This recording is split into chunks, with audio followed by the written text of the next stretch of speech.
Imagine a world where every shadow might hide an assassin, every public place could turn into a battlefield, and every person you pass might secretly belong to a deadly underground society.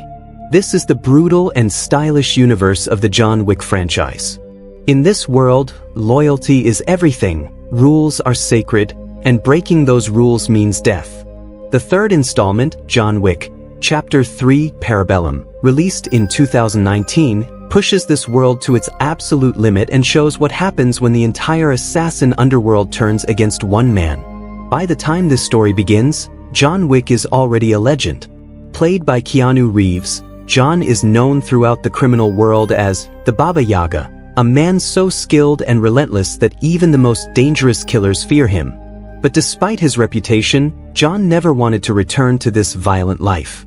In the first film, he tried to live peacefully after losing his wife. Unfortunately, tragedy forced him back into the world he once left behind. In the second film, his attempt to settle old debts led him to break the most sacred rule of the assassin society. He killed someone inside the Continental Hotel, a neutral ground where no business is allowed. That single decision sets the stage for John Wick, Chapter 3, Parabellum. The word parabellum comes from a Latin phrase meaning prepare for war. And that is exactly what this movie delivers. John Wick is now declared excommunicado, which means he has been cut off from all services, resources, and protections offered by the global assassin network. Worse than that, a massive bounty of $14 million has been placed on his head. Every killer in the world now has the same mission: find John Wick and eliminate him. The film begins immediately after the events of the previous movie.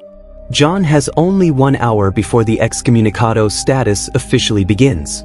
During that short window, he races through the streets of New York City, desperately trying to prepare for the storm that is about to come. The tension is immediate and relentless. The moment the clock runs out, assassins from every corner of the city begin hunting him. From crowded streets to quiet libraries, danger is everywhere. What makes John Wick, Chapter 3, Parabellum stand out is not just the action, but the scale of the world it reveals. Earlier films introduced audiences to the mysterious assassin society, but this chapter expands it dramatically. We see more of the secret organizations, ancient traditions, and powerful figures who control this hidden world.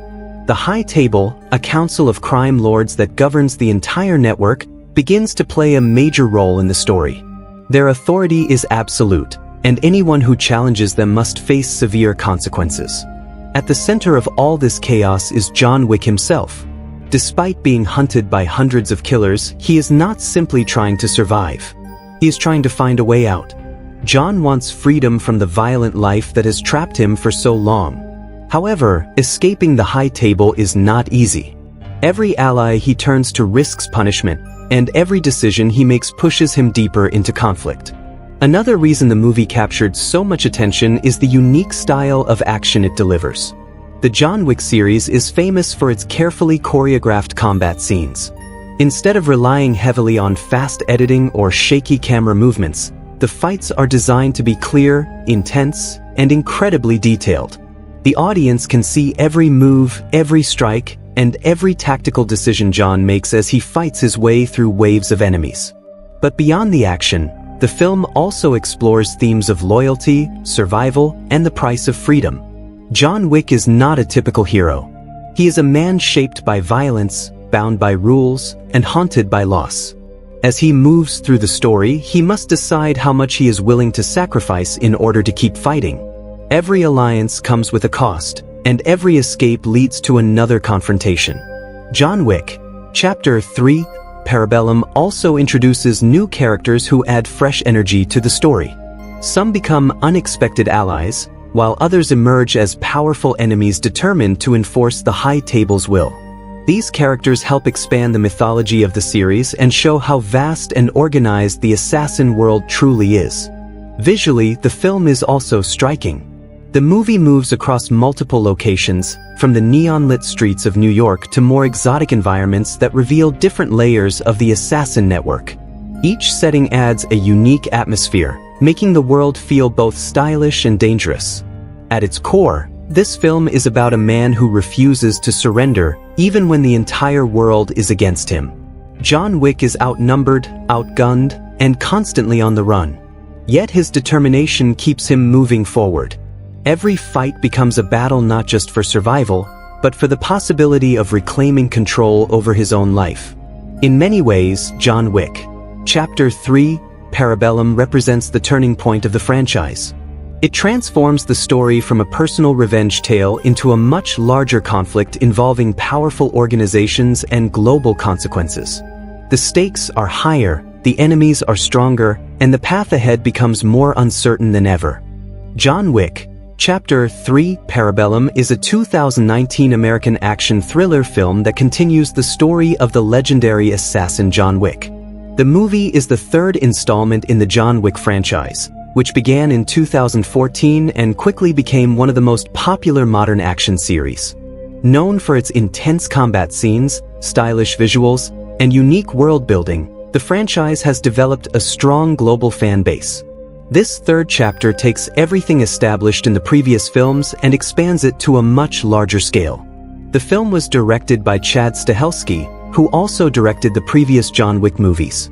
Stahelski has a background as a stunt performer and stunt coordinator, which greatly influences the way action scenes are designed in the series.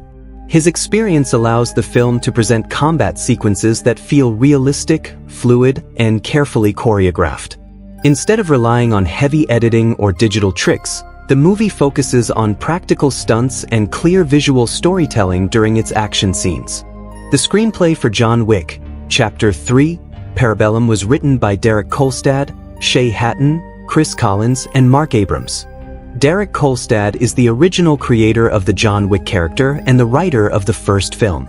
The writers continued expanding the complex world of secret assassins, strict codes, and powerful criminal organizations that operate behind the scenes of everyday society. The main star of the film is Keanu Reeves, who returns as John Wick. Reeves' performance has become one of the defining elements of the franchise. His dedication to the role includes extensive physical training, firearms practice, and stunt work to perform many of the action sequences himself. This commitment helps make the character believable as a highly skilled and disciplined assassin. The supporting cast includes several well-known actors who play important roles in the story. Halle Berry appears as Sophia, a former ally of John Wick who runs a continental hotel in Casablanca. Ian McShane returns as Winston, the sophisticated manager of the New York Continental Hotel. Lawrence Fishburne also returns as the Bowery King, the leader of an underground intelligence network operating beneath the streets of New York City. Other cast members include Lance Reddick as Sharon, the calm and loyal concierge of the Continental Hotel, and Asia Kate Dillon as the adjudicator, a representative of the powerful High Table. The High Table is the governing authority that controls the assassin underworld, and the adjudicator is sent to enforce their rules after John Wick breaks one of the most sacred laws. The film was produced by Basil Iwanek, Erica Lee, and Chad Stahelski. Production was handled by Thunder Road Pictures and 8711 Productions, companies that have been closely connected with the franchise since its beginning. The movie was distributed by Lionsgate, which has released all of the films in the series. John Wick, Chapter 3, Parabellum was released in theaters on May 17, 2019. The film had a runtime of approximately 131 minutes, making it slightly longer than the previous entries in the franchise. This extended runtime allowed the story to explore new locations, introduce additional characters, and expand the mythology of the assassin world. Filming for the movie took place in several international locations. A large portion of the production was filmed in New York City, which continues to serve as the central setting for much of the John Wick universe. Additional scenes were filmed in Morocco, particularly in the city of Casablanca, which plays an important role in the story. These diverse locations help give the film a global scale and make the Assassin Network feel like a worldwide organization. The cinematography was handled by Dan Lawson, who also worked on the previous film in the series. His visual style is known for dramatic lighting, bold colors, and carefully framed shots that emphasize the elegance and brutality of the action scenes. His work contributes significantly to the distinctive visual identity of the John Wick franchise. The music for the film was composed by Tyler Bates and Joel J. Richard. Their score blends electronic music with orchestral elements to create a sound that feels intense and modern while still supporting the emotional moments of the story. The music helps build tension during action sequences and adds energy to the fast-paced narrative. Overall, John Wick. Chapter 3, Parabellum represents a major expansion of the John Wick universe. It builds on the foundation established by the first two films while introducing new characters, locations, and layers of storytelling. The film combines high-level action choreography with strong visual style and world-building, making it one of the most ambitious entries in the franchise. At the end of the previous chapter, John Wick made a choice that shook the entire underworld. Inside the Continental Hotel in New York, a place where no business could be conducted, John killed Santino D'Antonio, a powerful high-table crime lord. Because of that single act, John Wick was declared excommunicado, meaning all the services and protections of the assassin world were removed from him. Even worse, a $14 million bounty was placed on his head. Now every assassin in the city is hunting him. This is where our story begins. The movie opens with John Wick rushing through the streets of Manhattan as the clock ticks down to the moment his excommunicado status officially begins.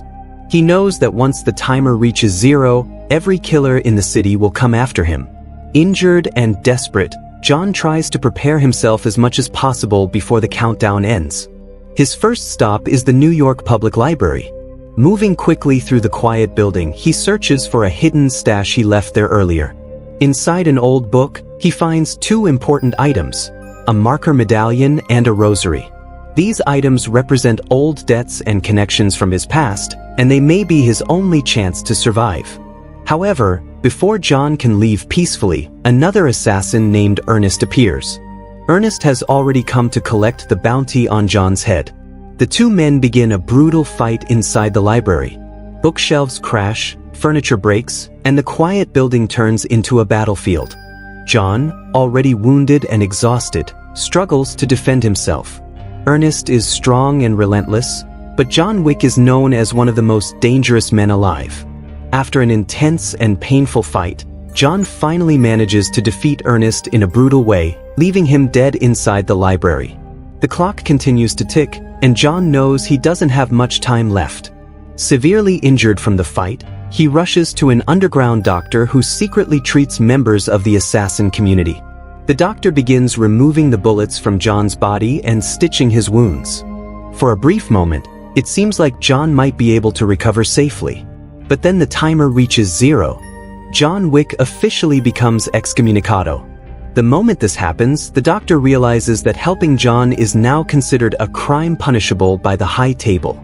Terrified of the consequences, the doctor immediately stops treating him. Before forcing John to leave, the doctor gives him some quick instructions on how to finish the surgery himself.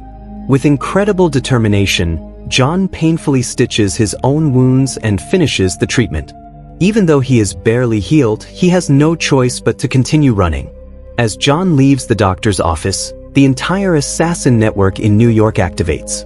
Phones ring across the city as assassins receive the message: John Wick is now excommunicado. The bounty on his head is active, and anyone who kills him will receive a huge reward. Suddenly, the streets of New York become filled with killers searching for him. John tries to escape through the city, but the attacks begin almost immediately. Groups of assassins appear one after another, trying to claim the bounty. Some attack him in dark alleyways, while others ambush him in crowded places. Even though John is still injured, he fights back with incredible skill and speed.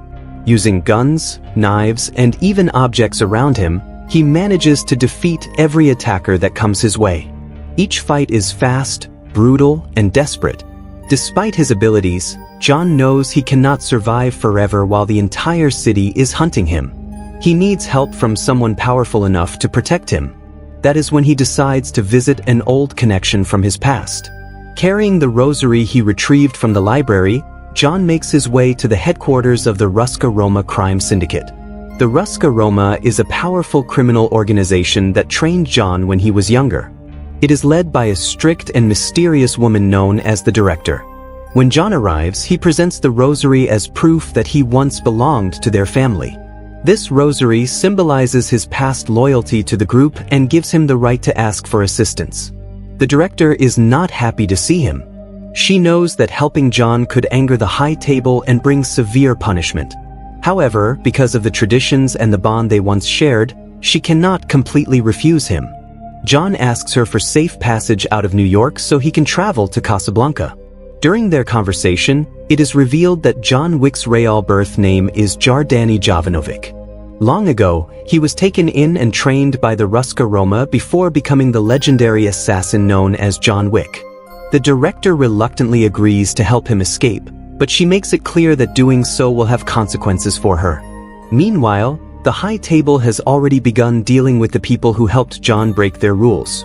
A mysterious woman known as the Adjudicator arrives in New York to restore order. Her mission is to punish anyone who supported John Wick after he broke the rules. She first meets Winston, the manager of the New York Continental Hotel. Winston had given John 1 hour of grace before declaring him excommunicado, and the High Table considers that an act of betrayal. The Adjudicator informs Winston that he has 7 days to step down from his position as punishment. Next, the Adjudicator visits the Bowery King, another powerful figure in the city's criminal world. The Bowery King had also helped John in the previous film by giving him a weapon. Because of that, he too is ordered to give up his position within 7 days. But the Adjudicator is not finished. She recruits a deadly Japanese assassin named Zero to help enforce the High Table's will. Zero is a calm and highly skilled killer who secretly admires John Wick's reputation.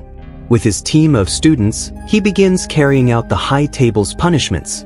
Zero travels to the Ruska Roma headquarters and confronts the Director for helping John escape.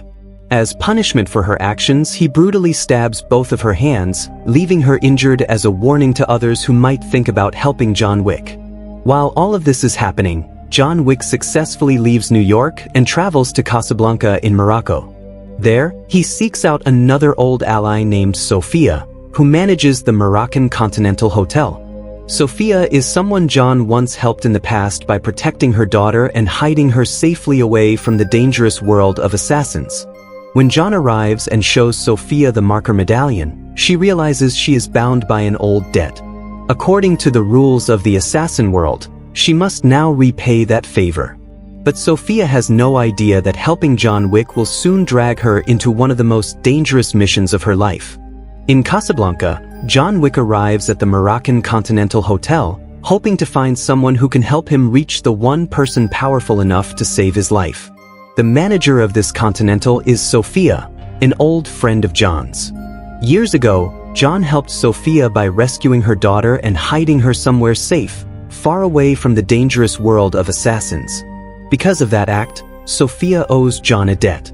When John presents the marker medallion to her, the rules of the underworld make it clear that she must repay him. Sophia is not happy about it. She knows John's situation is extremely dangerous. Helping him could easily make her an enemy of the High Table, the powerful organization that controls the entire assassin world. But a marker cannot be refused. The ancient rules of their society demand that she honor the debt. Reluctantly, Sophia agrees to help John. John explains that he needs to find the Elder, the only person who holds power above the High Table.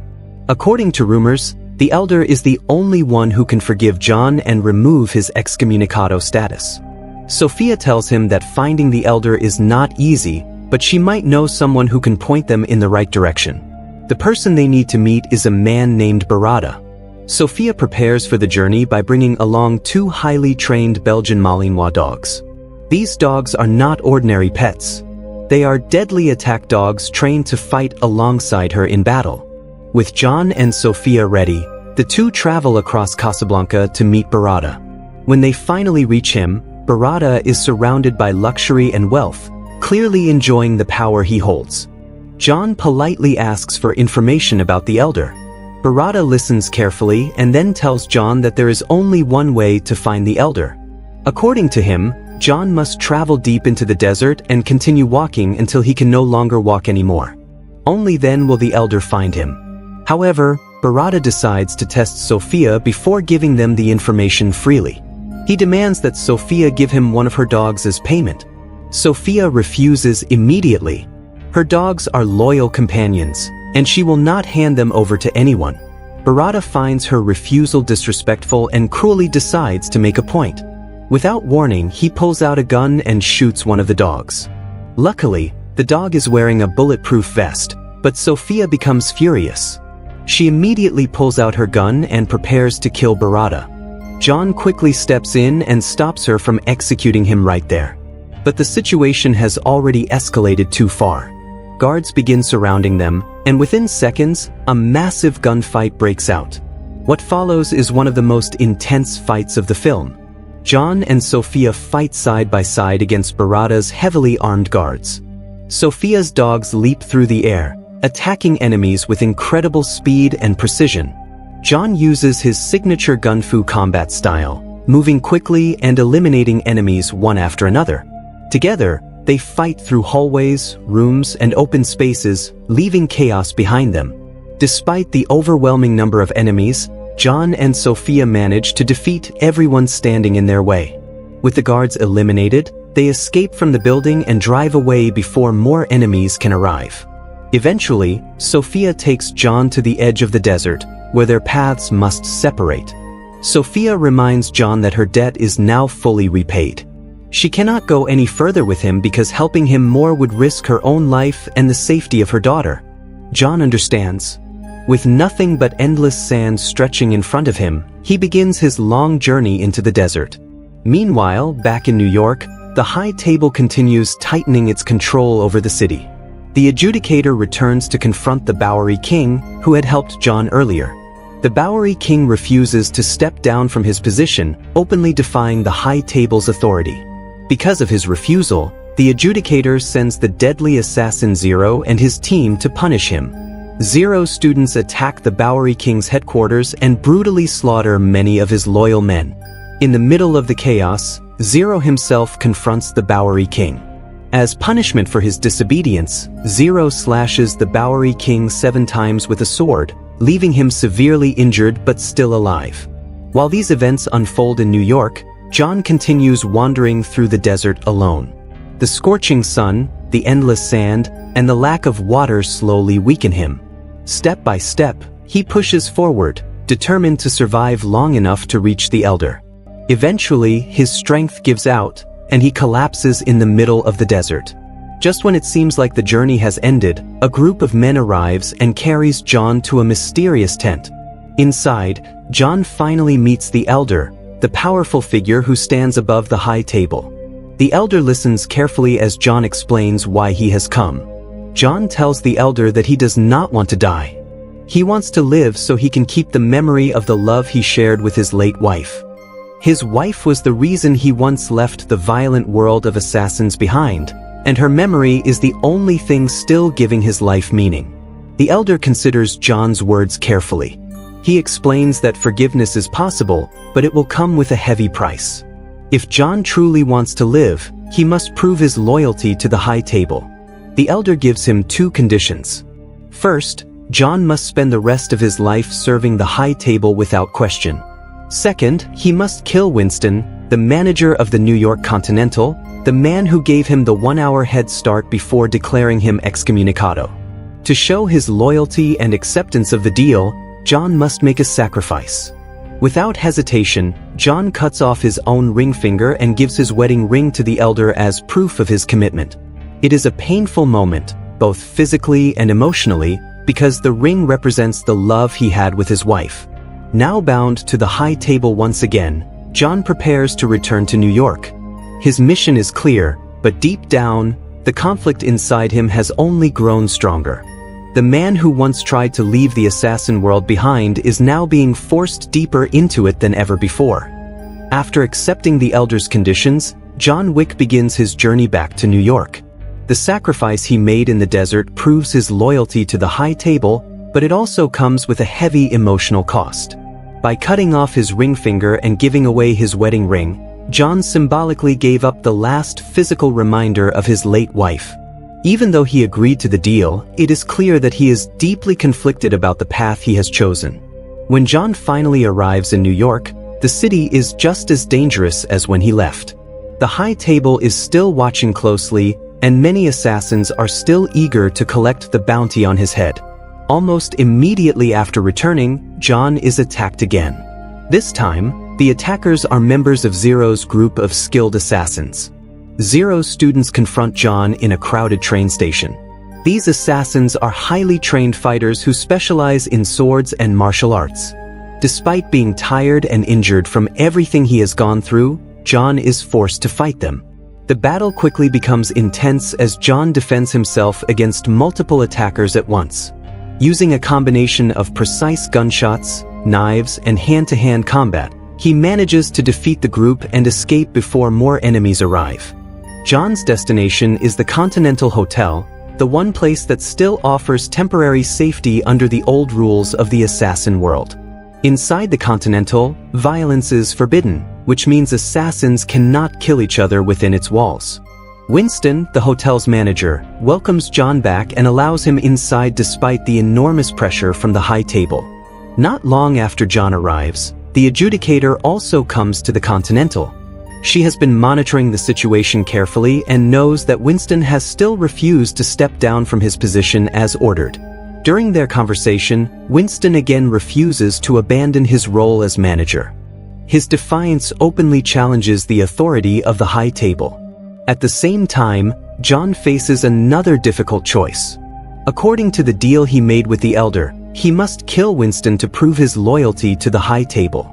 However, when Winston asks him directly whether he plans to kill him, John refuses. Despite everything that has happened, John still respects Winston and does not want to betray him. This decision changes everything. Because Winston refuses to resign and John refuses to kill him, the adjudicator declares that the Continental's neutral status is officially revoked. The hotel is no longer protected by the rules of the assassin world. This means violence is now allowed inside the building. Immediately, the adjudicator orders Zero and a heavily armed group of High Table soldiers to attack the Continental. Their mission is simple: eliminate John Wick and Winston. Inside the hotel, Winston quickly prepares for the incoming assault. He arms John with powerful weapons and instructs the hotel's loyal concierge, Sharon, along with the rest of the staff, to defend the building. The Continental employees reveal that they are far more capable fighters than most people realize. Soon, the High Table soldiers arrive wearing advanced bulletproof armor and carrying powerful weapons. A massive battle breaks out throughout the hotel. John and Sharon fight side by side, moving through hallways and rooms as they defend the building. The armored soldiers prove difficult to defeat at first because their protective gear stops most normal bullets. However, John quickly adapts. By using specialized armor-piercing rounds and aiming carefully, he and the hotel staff manage to take down the attackers one by one. The battle spreads across multiple floors of the Continental as explosions, gunfire, and chaos fill the building. After the main group of soldiers is defeated, the fight is far from over. Zero and his remaining students enter the building to confront John personally. They move silently through the glass rooms and hallways of the hotel, waiting for the perfect moment to strike. John soon finds himself surrounded again by Zero's students. Another brutal fight begins as John faces several skilled fighters at once. Despite their speed and training, John manages to defeat most of them in a series of intense close combat battles. Eventually, only Zero himself remains. Zero has admired John Wick for many years and even admits that he considers it an honor to fight him. The two assassins face each other in a dramatic duel. Both men are incredibly skilled, and the fight is fast, precise, and extremely dangerous. After a long and exhausting battle, John finally manages to defeat Zero. Instead of killing him immediately, John leaves him wounded, allowing him a moment to reflect on the fight. With Zero no longer able to continue, John moves toward the roof of the Continental. At the top of the building, Winston meets with the adjudicator to negotiate. Surprisingly, Winston offers to show loyalty to the High Table after all. The adjudicator is skeptical but agrees to listen to his proposal. At that moment, John arrives on the rooftop. The tension is extremely high because Winston knows the High Table is watching closely. In a shocking move, Winston suddenly pulls out a gun and shoots John. The bullets hit him several times, and John falls from the roof of the Continental. John's body crashes onto the street below, and it appears as if he might finally be dead. Winston calmly tells the adjudicator that his actions prove his loyalty to the High Table. Satisfied with this display, the adjudicator agrees to restore Winston as the manager of the Continental. However, when they look down at the street, John Wick's body is gone. The severely injured John has secretly been rescued and taken deep underground to the hidden headquarters of the Bowery King. Although the Bowery King was badly wounded earlier by Zero, he survived the attack. When John regains consciousness, the Bowery King speaks to him with anger and determination. Both men have suffered greatly because of the High Table. The Bowery King asks John a simple question: is he angry? John quietly responds that he is. The Bowery King smiles and reveals that he has been preparing for a war. Together, he and John agree that the time has come to fight back against the High Table. With their alliance formed, the stage is set for an even greater conflict in the future. The legend of John Wick is far from over. John Wick, Chapter 3, Parabellum follows a fast-paced and continuous narrative structure that begins exactly where the previous film ended. The story does not restart or slow down to reintroduce the world. Instead, it immediately throws the audience into the chaos that John Wick created by breaking the rules of the Assassin Society. Because of this, the movie feels like a direct continuation rather than a separate chapter. The plot is designed to move quickly, with very little time for rest, mirroring the constant dangers surrounding the main character. The story structure can be divided into several major phases that guide the audience through John Wick's desperate fight for survival. The first phase is the immediate escape. At the start of the film, John has been declared excommunicado, meaning he has lost all protection and access to the Assassin Network's resources. A $14 million bounty has been placed on his head, turning every assassin in the world into a potential enemy. The film opens with a ticking clock. John has only 1 hour before the bounty becomes active. This creates instant tension and urgency. During this opening section, the narrative focuses on John racing through New York City while trying to prepare himself for the attacks that are about to begin. The structure here is very tight and intense, showing multiple encounters with assassins who attempt to claim the bounty. The second phase of the plot focuses on survival and resourcefulness. Once the bounty officially begins, the story turns into a relentless series of encounters where John must fight his way through waves of enemies. These scenes are not random action moments. Instead, each confrontation moves the narrative forward by forcing John to search for help and new opportunities to escape the High Table's control. During this phase, the narrative also begins expanding the world of the story. The audience learns more about the complex network of organizations that operate within the Assassin Society. The High Table, which represents the ultimate authority in this world, becomes a central element of the plot. The film introduces the Adjudicator, a character sent by the High Table to punish those who helped John Wick. At the same time, John begins seeking allies who might help him survive. The structure of the narrative turns into a journey, where each location leads to another step in John's attempt to find a way out. The story moves from New York to Casablanca, introducing new characters and environments that deepen the mythology of the franchise. The third phase of the narrative focuses on consequences and loyalty. As the Adjudicator enforces the High Table's authority, several powerful figures must decide whether they will remain loyal to the rules or support John Wick. This creates tension not just through physical conflict, but also through political pressure within the assassin world.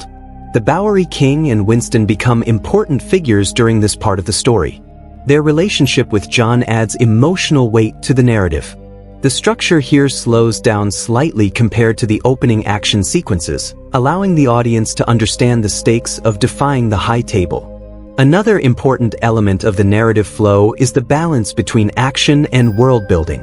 Every major action scene reveals new aspects of the Assassin Society. The fights are not just about survival, they also show how the rules and traditions of this world operate. This keeps the story moving forward while expanding the universe of the franchise. The final phase of the film brings the story back to New York and the Continental Hotel. This section acts as the climax of the narrative structure. The High Table decides that Winston must be removed if he refuses to fully obey their authority. This decision leads to a large-scale confrontation inside the Continental. The climax is built around a siege-like situation where John Wick and Winston's forces must defend the hotel against highly trained assassins sent by the High Table. The narrative flow becomes extremely intense again, combining multiple action sequences that push the story toward its final turning point. What makes the plot structure of John Wick, Chapter 3, Parabellum unique is its continuous escalation. The film constantly raises the stakes, introducing stronger enemies, higher risks, and more serious consequences. Instead of resolving the story completely, the ending leaves the narrative open for future conflict, setting up the next chapter in the franchise. Overall, the narrative flow is designed to feel like a long chase combined with a war against an entire system of power. Every step John Wick takes creates new problems, and every victory leads to another challenge. This structure keeps the audience engaged while building anticipation for what comes next in the story. In John Wick, Chapter 3, Parabellum, character development plays an important role in deepening the story beyond the intense action. While the movie is known for its fast-paced combat and stylish visuals, the characters themselves carry emotional weight that drives the narrative forward. This chapter especially focuses on how different characters react when loyalty, power, and survival collide. At the center of the story is John Wick, played by Keanu Reeves. Throughout the franchise, John Wick has been portrayed as a man trapped between two identities. On one side, he is a legendary assassin feared by everyone in the criminal underworld. On the other side, he is a grieving husband who once tried to leave that violent life behind. In this film, John's character arc becomes more about survival and determination than revenge. At the beginning of the story, John is no longer fighting for revenge or justice. Instead, he is simply trying to stay alive. After being declared excommunicado by the High Table, he loses access to the network that once supported him. This forces John into a desperate situation where every choice matters. His development in this film shows how he adapts under extreme pressure. Despite being hunted by the entire assassin world, he refuses to surrender. His resilience becomes one of the strongest aspects of his character. However, John's arc also highlights his growing conflict with the system that controls the assassin society. The High Table represents authority, tradition, and strict rules. John has already broken those rules, and now he must face the consequences. Throughout the film, he searches for a way to escape this system, but every attempt seems to pull him deeper into it. Another important character in this movie is Sophia, played by Halle Berry.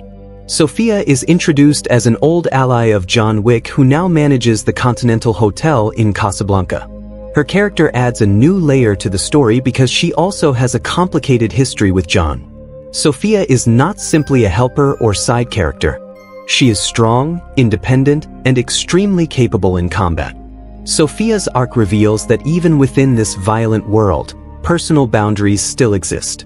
When John asks for her help, she initially refuses because assisting him could place her own life at risk.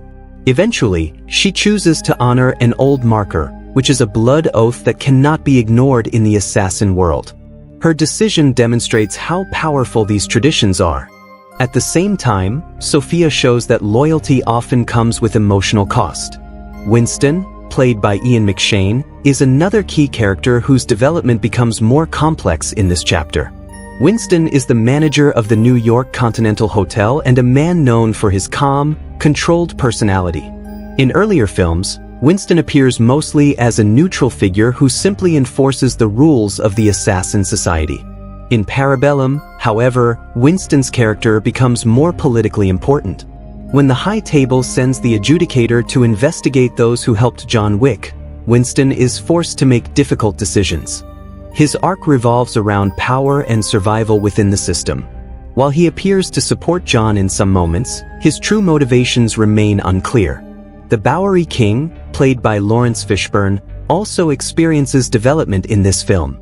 The Bowery King leads an underground intelligence network made up of people who live outside traditional society. His organization secretly observes and gathers information throughout the city. In the previous film, he helped John Wick escape danger, which placed him directly against the High Table. As punishment, the High Table orders a brutal attack on the Bowery King. This moment becomes a turning point for his character. Instead of submitting to their authority, the Bowery King chooses defiance. His arc represents rebellion against the rigid control of the High Table, showing that not everyone is willing to follow their rules forever. The Adjudicator, played by Asia Kate Dillon, represents the opposite side of this conflict. The Adjudicator is not driven by personal emotions or revenge. Instead, this character serves as the voice of the High Table. Their role is to restore order after John Wick's actions disrupted the balance of power. Unlike many other characters, the Adjudicator does not fight physically. Their strength comes from authority and influence. Through this character, the film shows how powerful the High Table truly is. The Adjudicator's calm and controlled behavior emphasizes the idea that the High Table operates above everyone else. Overall, John Wick. Chapter 3, Parabellum presents character arcs that revolve around loyalty, survival, and resistance. Each major character must decide whether they will obey the High Table's authority or challenge it. These choices shape the direction of the story and prepare the stage for the conflicts that will continue in future chapters. The performances in John Wick, Chapter 3, Parabellum play a major role in making the film feel intense, believable, and emotionally engaging. While the franchise is widely known for its carefully choreographed action scenes, the actors bring depth and personality to the characters that exist within this violent and mysterious world. Each performer contributes in a way that strengthens the atmosphere of the story and helps the audience stay connected to the narrative. At the center of the film is Keanu Reeves as John Wick. Reeves' performance is one of the most important reasons the franchise has become so successful. His portrayal of John Wick relies less on long dialogue and more on physical expression, controlled emotion, and body language.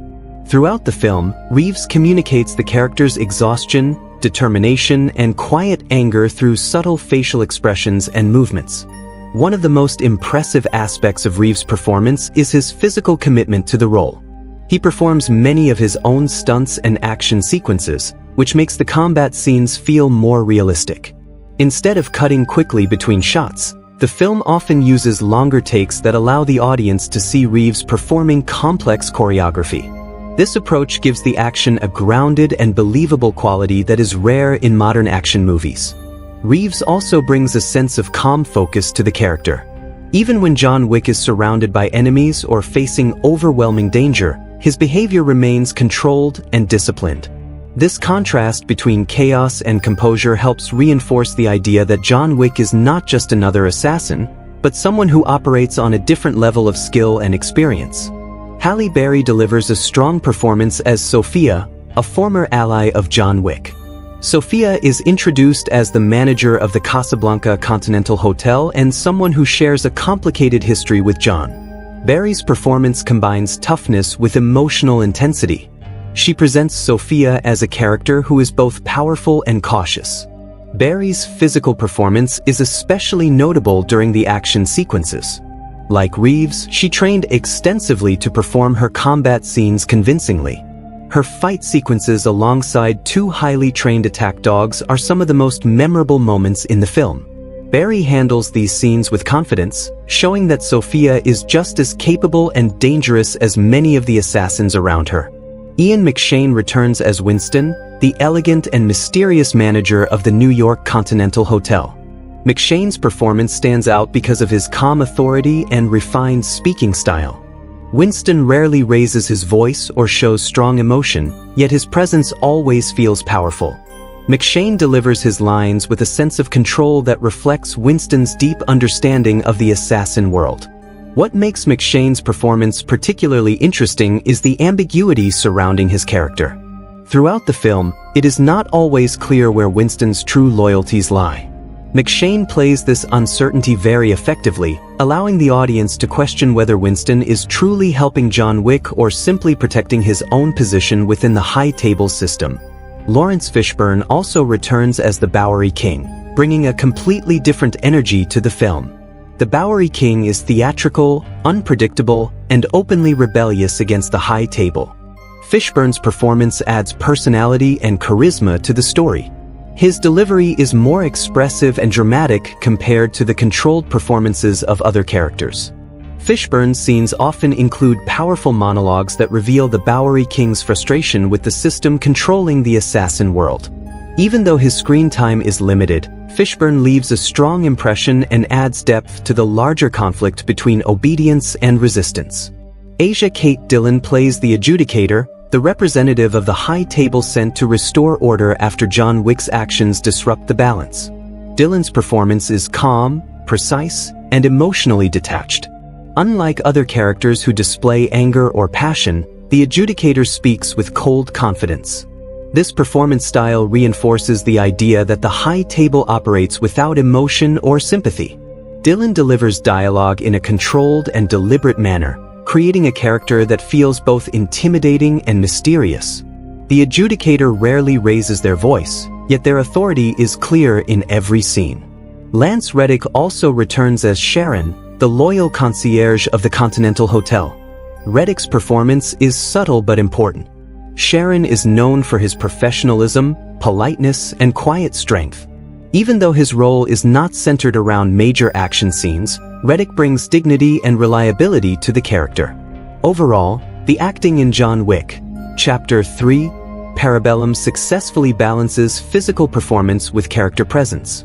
Each actor contributes to building the unique tone of the film, where style, discipline, and personality exist alongside intense action. The direction of John Wick, Chapter 3, Parabellum is one of the most important elements that defines the film's identity. The movie was directed by Chad Stahelski, who also directed the previous entries in the John Wick franchise. Stahelski's background as a professional stunt performer and stunt coordinator strongly influences the way he approaches filmmaking. His vision focuses on clarity, precision, and immersive action rather than relying on excessive editing or visual tricks. One of the clearest aspects of Stahelski's direction is his commitment to showing action in a way that feels authentic and understandable. In many modern action films, fast editing and shaky camera movements are used to create excitement. However, Stahelski takes a different approach. He often uses wider camera angles and longer shots that allow the audience to clearly see the movements of the actors and the choreography of the fights. This style is especially important in a film like Parabellum, where combat scenes are carefully designed like complex dance routines. The director ensures that every punch, kick, and weapon movement can be followed by the viewer. Instead of hiding the action through editing, the camera observes it in a controlled and deliberate way. This gives the film a unique visual rhythm that has become a signature of the franchise. Stahelski's vision also expands the world-building of the John Wick universe. Earlier films introduced audiences to the idea of a secret assassin society with strict rules and traditions. In Chapter 3, the director takes this concept further by revealing more about the organizations that control this world. The High Table, which acts as the ruling authority over the assassin network, becomes a central focus of the story. Through careful direction, the film presents this hidden society as something ancient, structured, and global. The audience sees that the rules governing assassins are not just simple guidelines but part of a much larger system of power. Stahelski emphasizes rituals, symbols, and traditions that give the world a sense of depth and history. Another key part of the director's vision is the use of environments as storytelling tools. Instead of repeating similar action settings, the film constantly introduces new locations that shape the way scenes unfold. Each environment changes the style of the action and adds visual variety to the narrative. For example, the movie moves between different parts of New York City, including crowded streets, libraries, antique weapon shops, and luxurious hotel interiors. Later, the story shifts to Casablanca, introducing new cultural elements and visual textures. These changes in location help the film feel larger and more dynamic. Stahelski also pays close attention to how lighting and color affect the mood of each scene. The John Wick series is known for its bold visual style, often using neon lighting, reflective surfaces, and dramatic contrasts between light and shadow. Under Stahelski's direction, these visual choices are not random. They help create an atmosphere that feels both stylish and dangerous. The director also maintains a careful balance between action and storytelling. While the film includes many intense fight sequences, Stahelski ensures that these moments always serve the narrative. Each action scene pushes the story forward by forcing John Wick into new situations or revealing more about the assassin world. Another important aspect of Stahelski's direction is how he handles the character of John Wick. Instead of presenting him as an unstoppable hero, the director shows that John is constantly under pressure. He is injured, exhausted, and often outnumbered.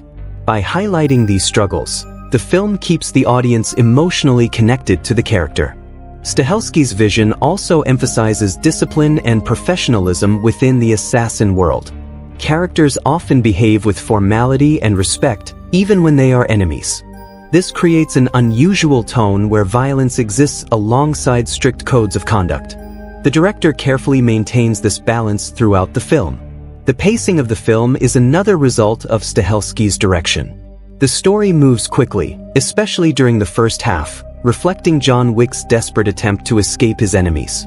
However, the director also allows certain moments to slow down, giving the audience time to understand the consequences of John's actions. Perhaps the most important part of Stahelski's vision is his commitment to consistency across the franchise. Even as the world of the story becomes larger and more complex, the film still feels connected to the earlier chapters. The director maintains the same tone, style, and storytelling approach that audiences have come to expect. Overall, Chad Stahelski's direction in John Wick, Chapter 3, Parabellum combines action expertise with strong visual storytelling. His clear vision allows the film to expand its world while maintaining the intense, stylish atmosphere that defines the John Wick series. The cinematography of John Wick, Chapter 3, Parabellum plays a crucial role in shaping the film's identity and atmosphere. The movie was shot by cinematographer Dan Lawson, who also worked on the previous chapter of the franchise. His visual approach combines stylish lighting, bold colors, and carefully composed camera movements to create a world that feels both beautiful and dangerous. The result is a film that looks almost like a moving piece of art while still delivering intense action. One of the most noticeable aspects of the cinematography is the strong use of color. Throughout the film, scenes are often filled with deep blues, bright reds, glowing purples, and warm golden tones. These colors are not used randomly. Instead, they help establish the emotional mood of each scene. For example, cooler colors such as blue and green often appear during tense or mysterious moments, while warmer tones like orange or gold are used in scenes that feel more dramatic or powerful. Lighting is another key element of the film's visual style. Instead of using simple or flat lighting, the movie relies heavily on dramatic contrasts between light and shadow. This technique creates a sense of depth and intensity in every frame. Shadows often hide parts of the environment, making locations feel mysterious and unpredictable. At the same time, carefully placed light sources highlight the characters and guide the audience's attention. Another important feature of the cinematography is the use of reflective surfaces. Mirrors, glass walls, polished floors, and wet streets appear frequently throughout the film. These reflective elements add complexity to the visuals by creating multiple layers within a single shot. They also enhance the stylish nature of the action scenes, making the environment feel dynamic and visually rich. Camera movement in Parabellum is designed to follow the action smoothly and clearly. Instead of constantly cutting between different angles, the camera often moves alongside the characters. This allows the audience to observe the choreography of the fights in a continuous and understandable way. The camera may track John Wick as he moves through a location, or it may circle around him during combat to show the full movement of the action. Wide shots are frequently used during fight scenes. These shots allow the viewer to see the entire environment and understand how the characters move within it. Because the action choreography is so detailed, showing the full space of the scene helps the audience appreciate the skill and planning involved in each fight. Close-up shots are used more carefully and usually appear during moments of tension or emotional focus. When the camera moves closer to John Wick or another character, it often signals a shift from physical action to emotional intensity. These moments allow the audience to see small expressions or reactions that reveal what the character is thinking or feeling. The film also uses strong visual composition to guide the viewer's attention. Many shots are arranged so that characters are framed in symmetrical or balanced positions. This gives the scenes a sense of order and control, which contrasts with the chaotic violence taking place within them. The careful composition also reflects the structured rules that exist within the assassin world. Locations play a major role in shaping the film's visual identity. The movie moves through several environments, each with its own visual personality. New York City is shown with neon lights, busy streets, and dark interiors that create a modern urban atmosphere. The Casablanca scenes introduce different architectural styles and textures, adding an international dimension to the visual storytelling. The cinematography also emphasizes movement through space. Many action scenes involve John Wick traveling through long corridors, staircases, or open areas while fighting multiple opponents. The camera follows these movements fluidly, allowing the audience to experience the action as if they are moving alongside the character. Another defining visual feature is the contrast between elegance and brutality. Many environments in the film appear luxurious or sophisticated, such as high-end hotels, art-filled rooms, or carefully designed interiors. Yet within these beautiful spaces, intense and violent battles take place. This contrast enhances the film's unique tone, where style and violence exist side by side.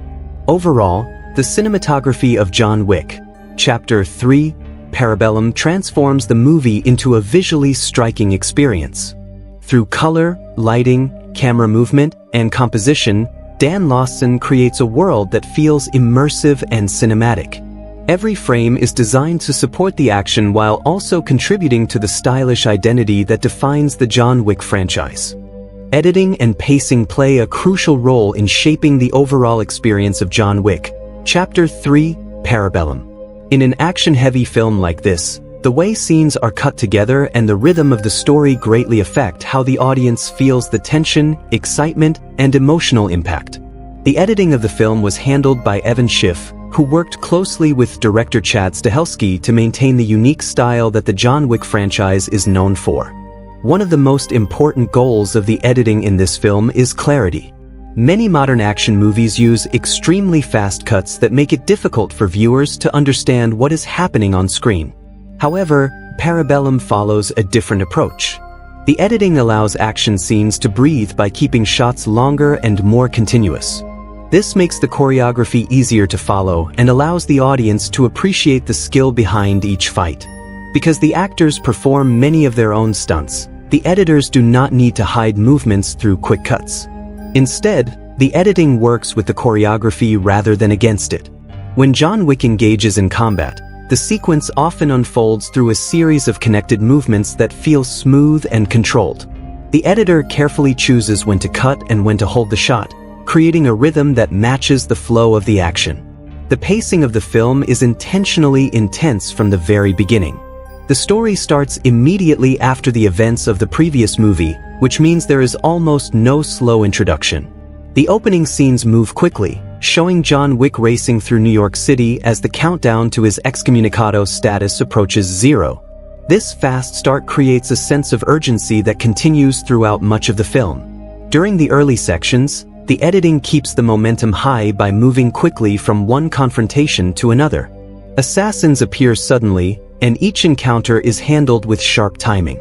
However, even though the pace is fast, the editor ensures that the audience can still understand the geography of each location. The viewer always knows where John is, where his enemies are positioned, and how the fight progresses. Another interesting aspect of the editing is how it balances action scenes with quieter moments. After particularly intense fights, the film sometimes slows down to give the audience time to process what just happened. These slower moments are important because they allow the story to develop and provide space for dialogue or character interactions. For example, when the narrative introduces new elements of the assassin world or reveals information about the High Table, the pacing becomes slightly calmer. The editing allows scenes to unfold with more dialogue and explanation. This balance prevents the film from feeling overwhelming and helps maintain audience engagement throughout the entire runtime. As the story progresses, the pacing also changes depending on the environment.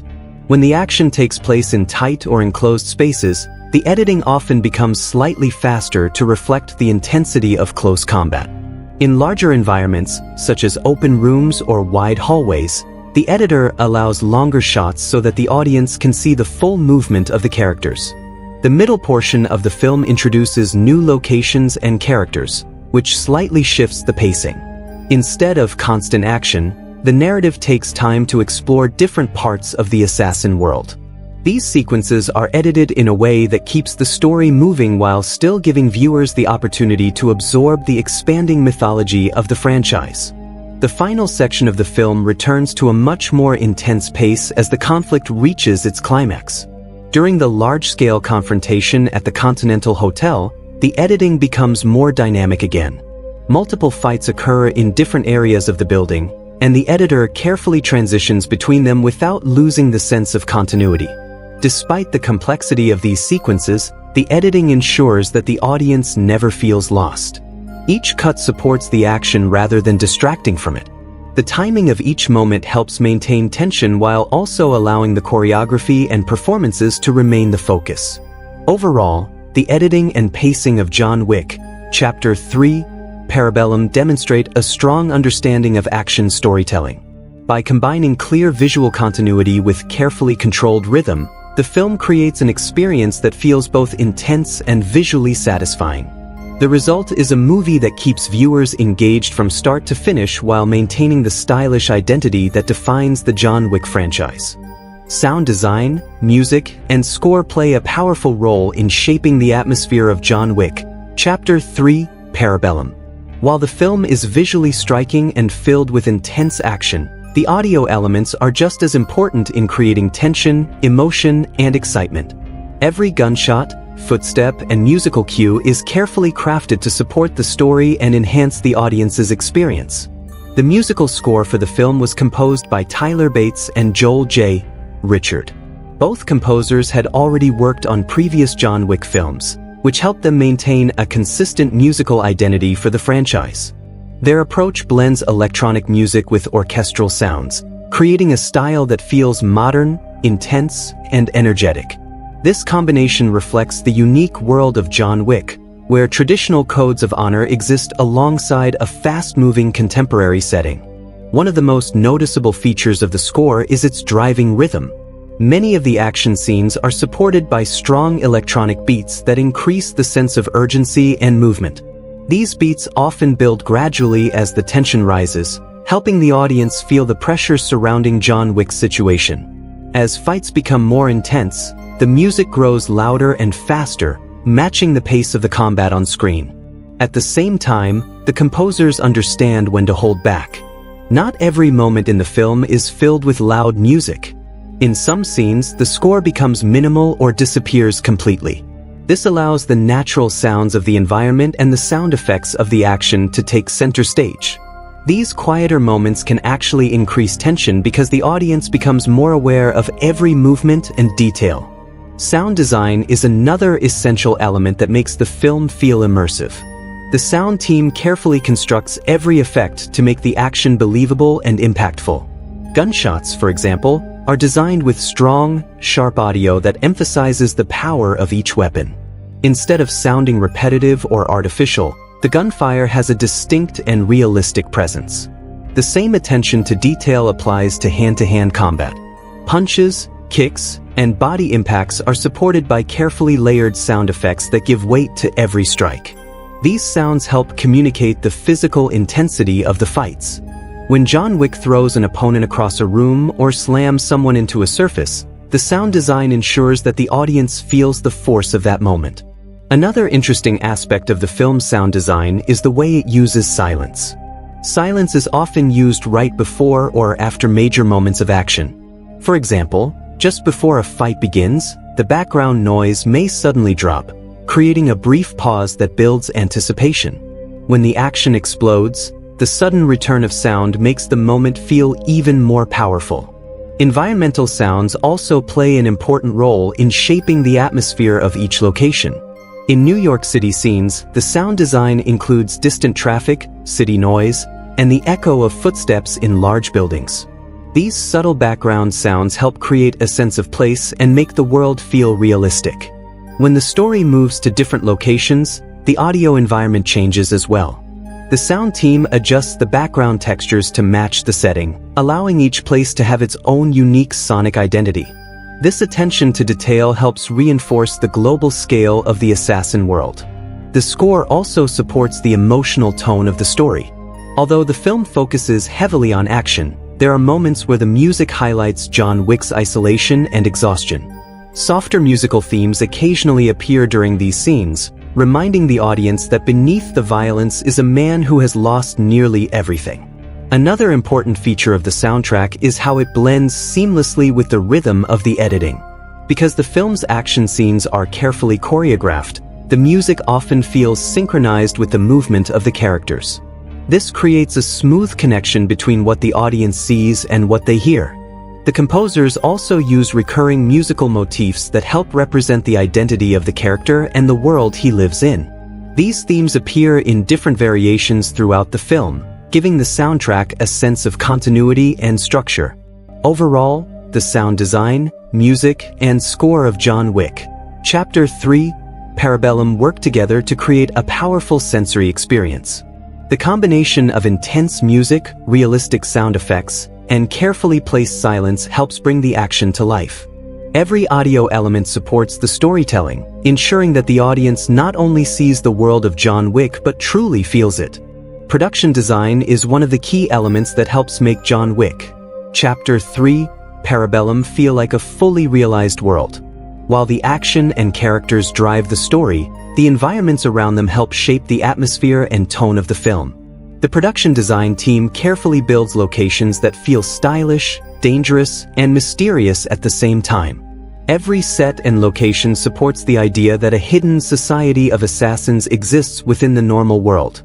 One of the most important aspects of the film's production design is the contrast between ordinary public spaces and secret criminal environments.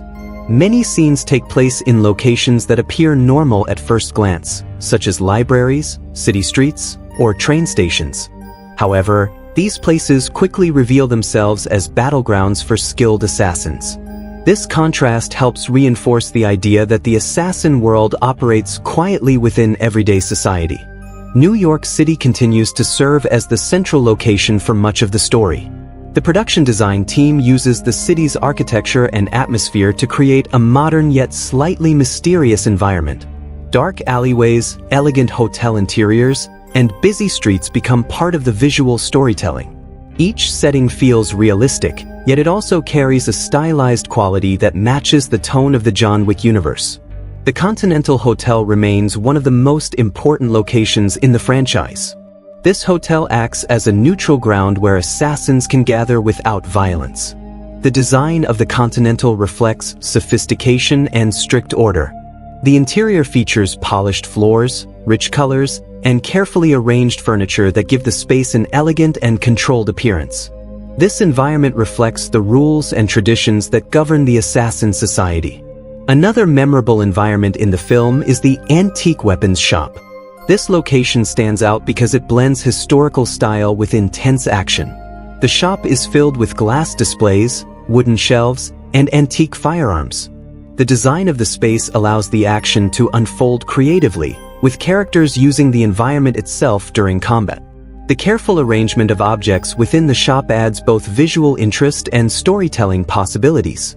Libraries also play an unexpected role in the film's design. One of the early action scenes takes place inside a quiet and structured library setting. The rows of bookshelves and the calm environment create a sharp contrast with the violent struggle that takes place there. This type of setting demonstrates how the film's production design often combines elegance with sudden brutality. The film also expands its world by introducing the city of Casablanca. This new location adds an international dimension to the story. Casablanca's architecture, textures, and cultural elements create a visual shift from the urban atmosphere of New York. The streets, buildings, and interiors in these scenes feel warmer and more open, providing a fresh environment for the story to explore. The Casablanca Continental Hotel is another example of how the film uses production design to reinforce the rules of the assassin world. While it shares the same concept as the New York Continental, its design reflects the local culture and environment. This shows that the assassin network exists globally but adapts to different regions. The desert scenes later in the film introduce yet another visual change. The wide open landscape of the desert contrasts sharply with the crowded city environments seen earlier.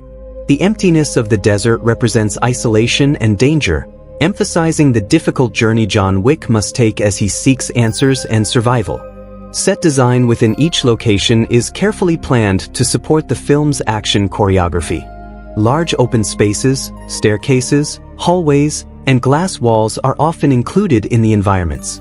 These design choices allow the characters to move through the space in creative ways during combat scenes. The physical layout of each set becomes part of the storytelling. The production design also helps reinforce the themes of order and hierarchy within the assassin world. Locations connected to the high table or powerful figures often appear formal and structured.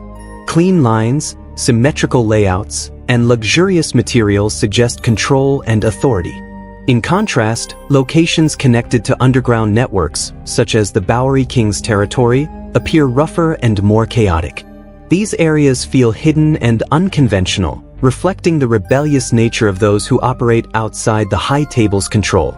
Overall, the production design of John Wick, Chapter 3, Parabellum creates a visually rich and believable world.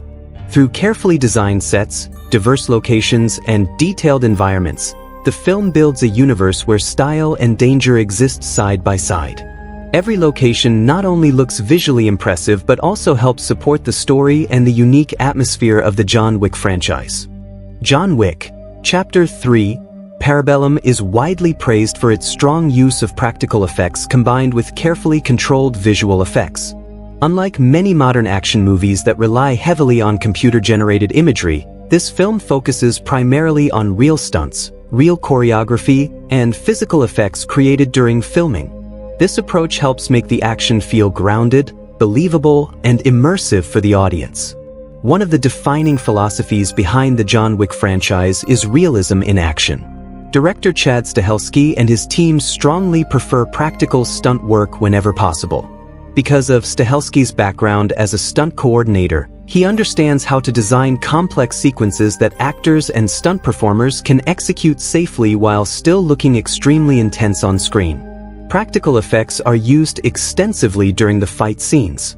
Many of the punches, throws, and impacts that appear in the movie are performed physically by the actors and stunt performers. Instead of adding these moments digitally later, the performers rehearse choreography for weeks or even months before filming. This preparation allows the fights to look fluid and authentic.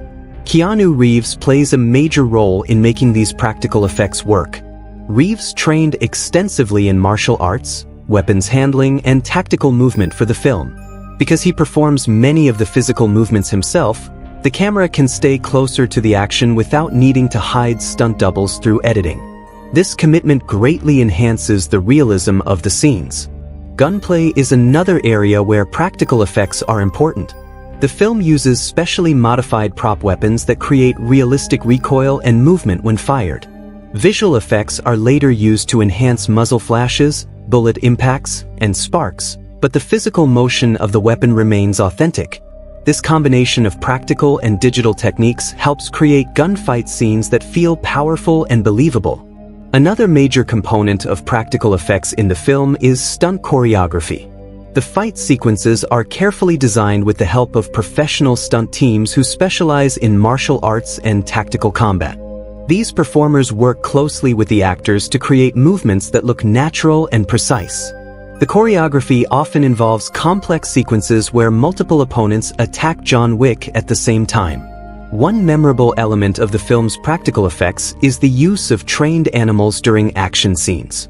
In several sequences, attack dogs assist in combat. These scenes required extensive coordination between trainers, stunt performers, and camera operators.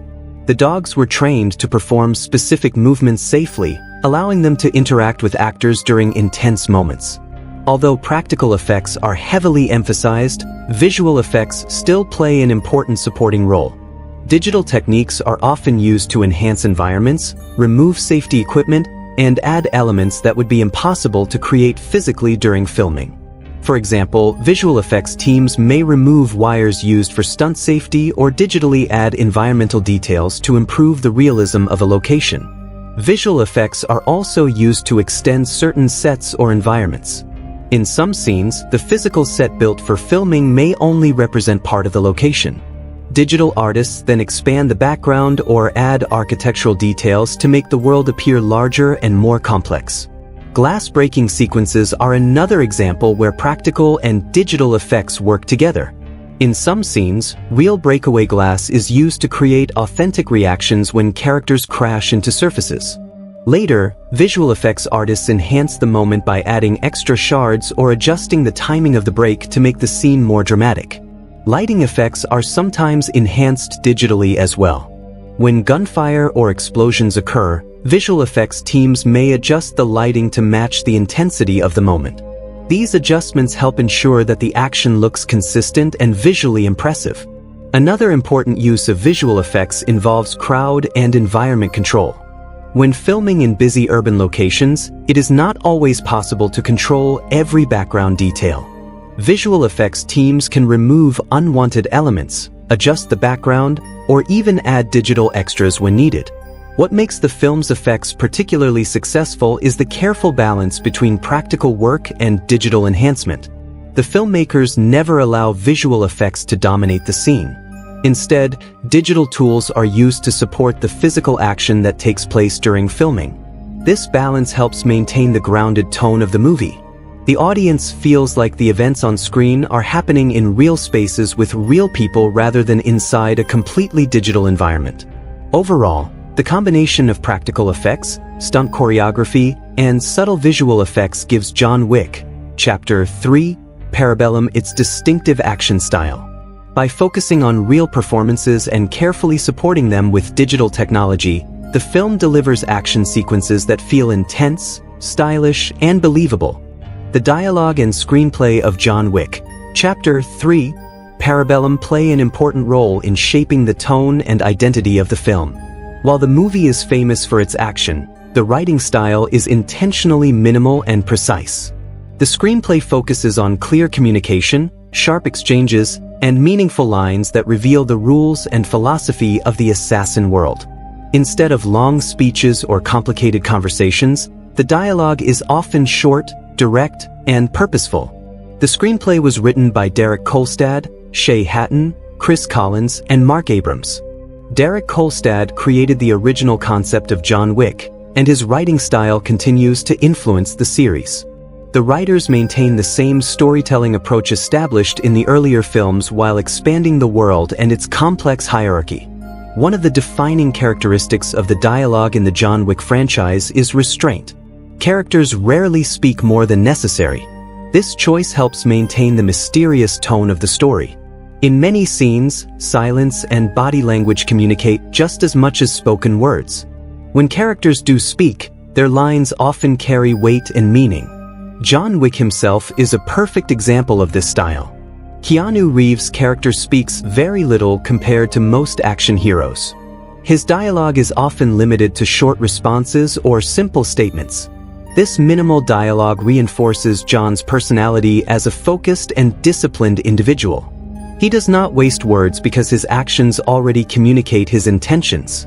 Despite the limited dialogue, the screenplay still manages to reveal important details about the assassin society. Much of the world building happens through conversations between characters who understand the system.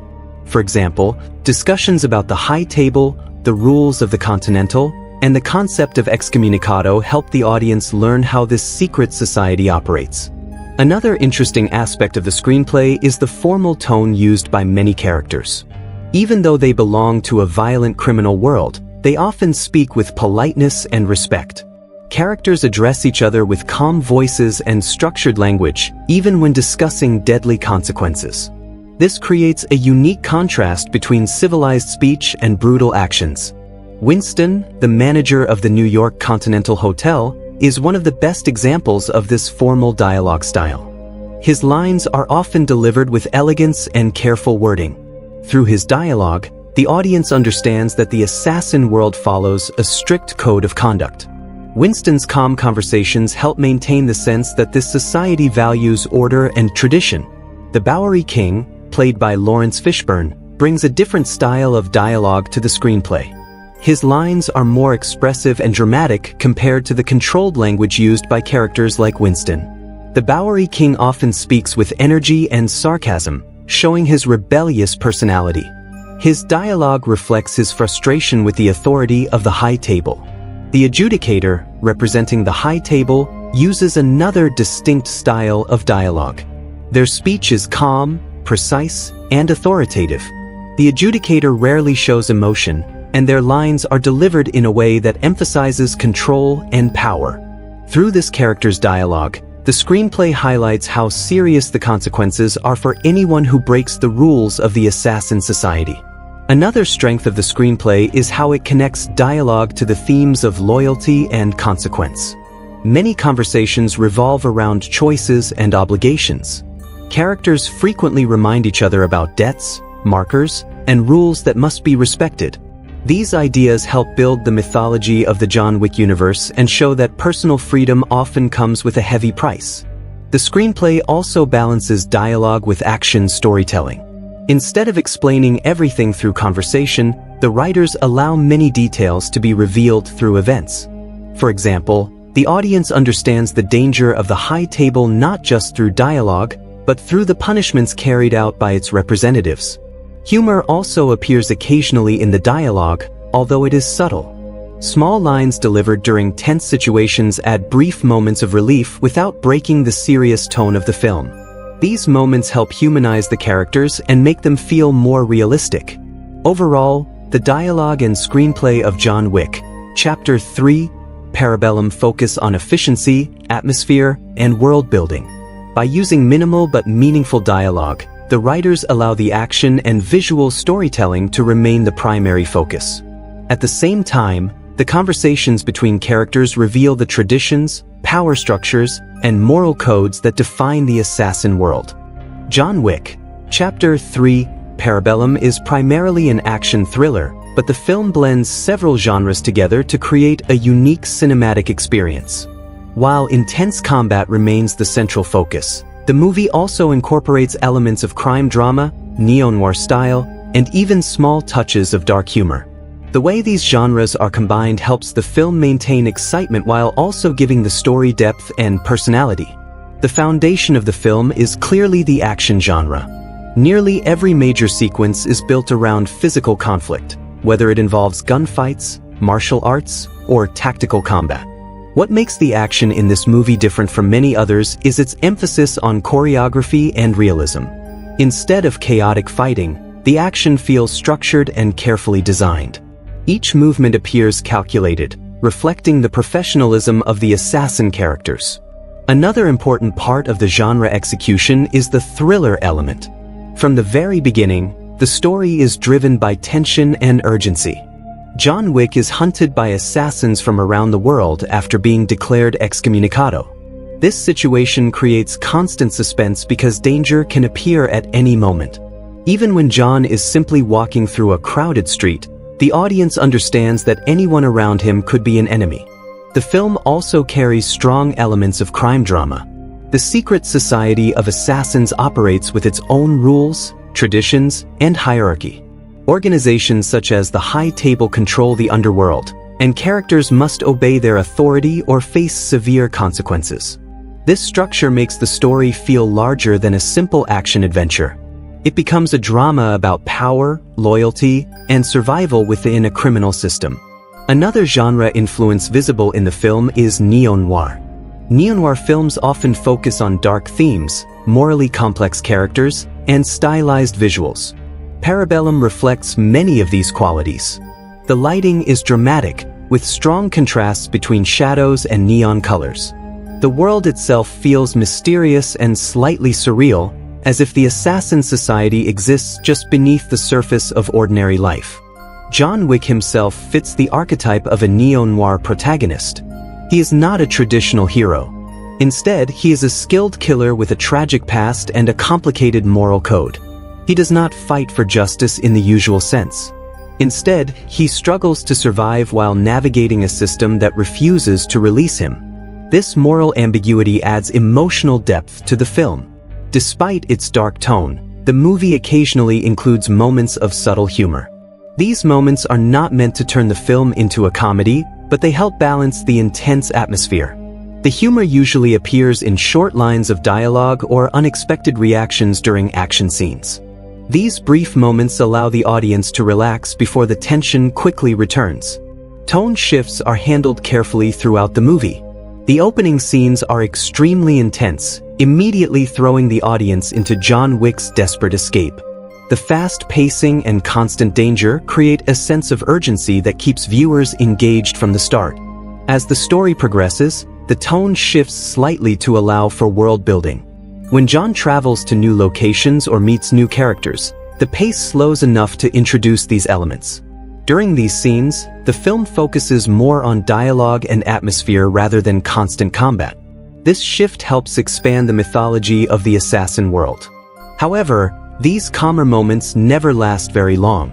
The film quickly returns to high-energy action sequences that restore the intense tone.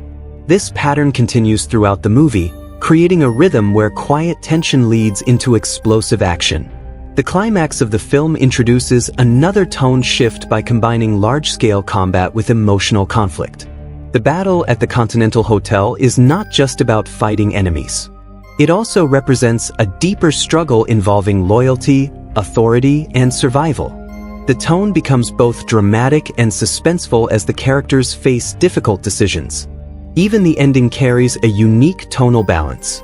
Instead of providing a completely satisfying resolution, the film leaves the story open for future developments. This choice creates a feeling of uncertainty and anticipation, reminding the audience that the conflict between John Wick and the High Table is far from over. Overall, John Wick, Chapter 3, Parabellum successfully blends multiple genres while maintaining a consistent identity.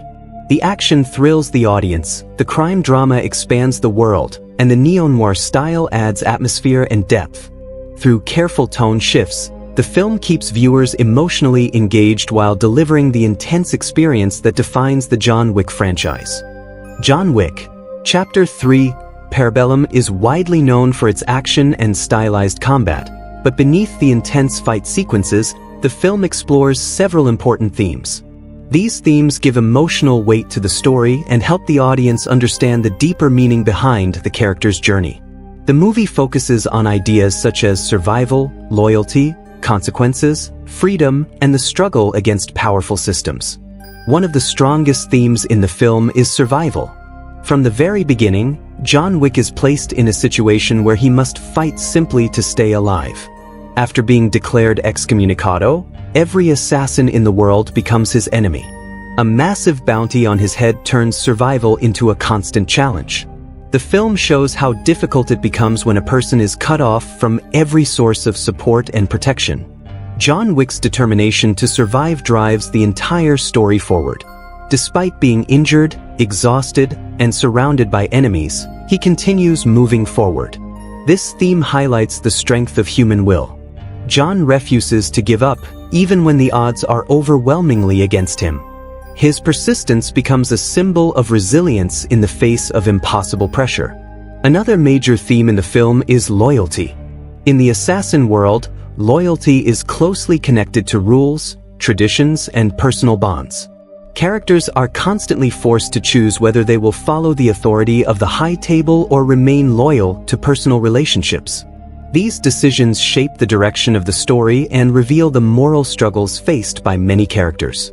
For example, Sophia initially refuses to help John because doing so could endanger her own life. However, when an old blood oath forces her to assist him, she honors that obligation despite the risks. Her actions demonstrate that loyalty in this world is not just emotional, it is also tied to strict codes and promises that cannot easily be ignored. Winston's character also reflects the theme of loyalty in a more complicated way. As the manager of the Continental Hotel, he must balance his respect for the rules of the High Table with his personal relationship with John Wick. His choices throughout the film create tension and uncertainty. The audience is never completely sure where his loyalty truly lies. The theme of consequences is another central idea in the movie. The entire story begins because John Wick broke one of the most sacred rules of the Assassin Society. By killing someone on the grounds of the Continental Hotel, he violated a law that is meant to protect neutrality within the underworld. The High Table responds by declaring him excommunicado and placing a large bounty on his life. The film repeatedly shows that actions within this world always lead to consequences. Characters who help John face punishment from the High Table. Those who refuse to follow orders risk losing their power or their lives.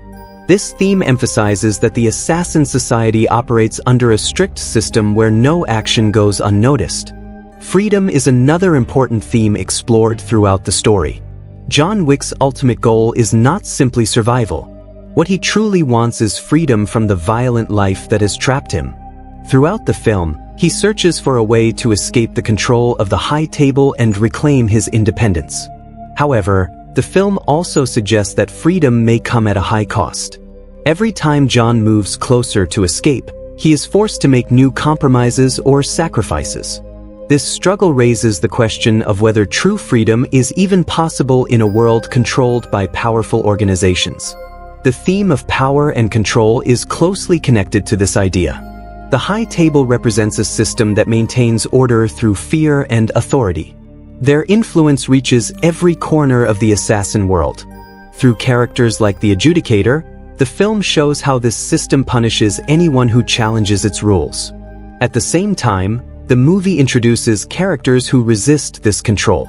The Bowery King, for example, openly defies the High Table after suffering brutal punishment. His actions suggest that rebellion against oppressive systems is possible, even if it comes with serious risks. Another subtle theme in the film is identity. John Wick struggles with the question of who he truly is. He once tried to leave the assassin life behind, but circumstances forced him back into it. As the story unfolds, the audience sees a man caught between his past and his desire for a different future. Overall, John Wick. Chapter 3, Parabellum explores themes that go far beyond action. Through its story of survival, loyalty, consequences, and the search for freedom, the film presents a world where every decision carries weight. These themes help transform the movie from a simple action spectacle into a deeper exploration of power, identity, and human determination. Although John Wick, Chapter 3, Parabellum is widely known for its intense action, the film also contains several layers of symbolism and hidden meanings. These symbolic elements help deepen the story and give viewers a better understanding of the world John Wick lives in.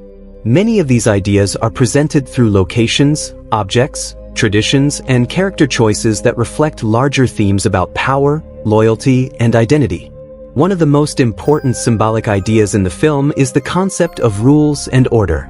The assassin world is built around strict rules that must never be broken. These rules represent a structured system designed to keep chaos under control. The High Table symbolizes authority and tradition, acting as the ultimate power that maintains this order. John Wick's decision to break one of these rules in the previous film becomes the central conflict of Parabellum. By killing someone inside the Continental Hotel, he challenges the balance that the High Table tries to maintain. This act symbolizes rebellion against a powerful system. The entire story then becomes a representation of what happens when someone dares to challenge authority. Another strong symbol in the film is the Continental Hotel itself. The Continental represents neutrality, order, and safety within a violent world. Inside its walls, assassins are forbidden from conducting business.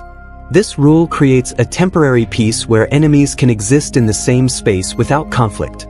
The hotel's elegant design and calm atmosphere reinforce this symbolism.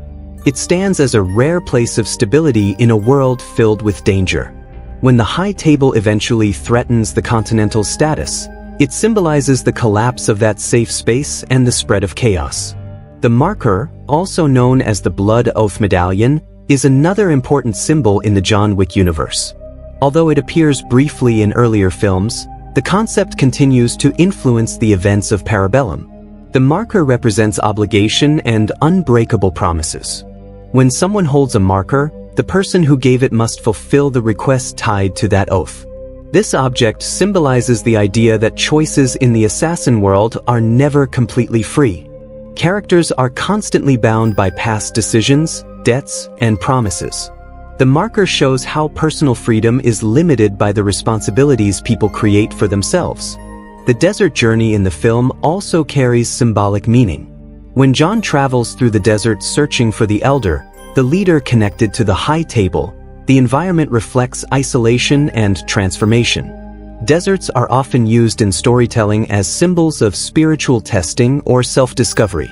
In this scene, John is forced to walk through an endless landscape with no support and no clear path forward.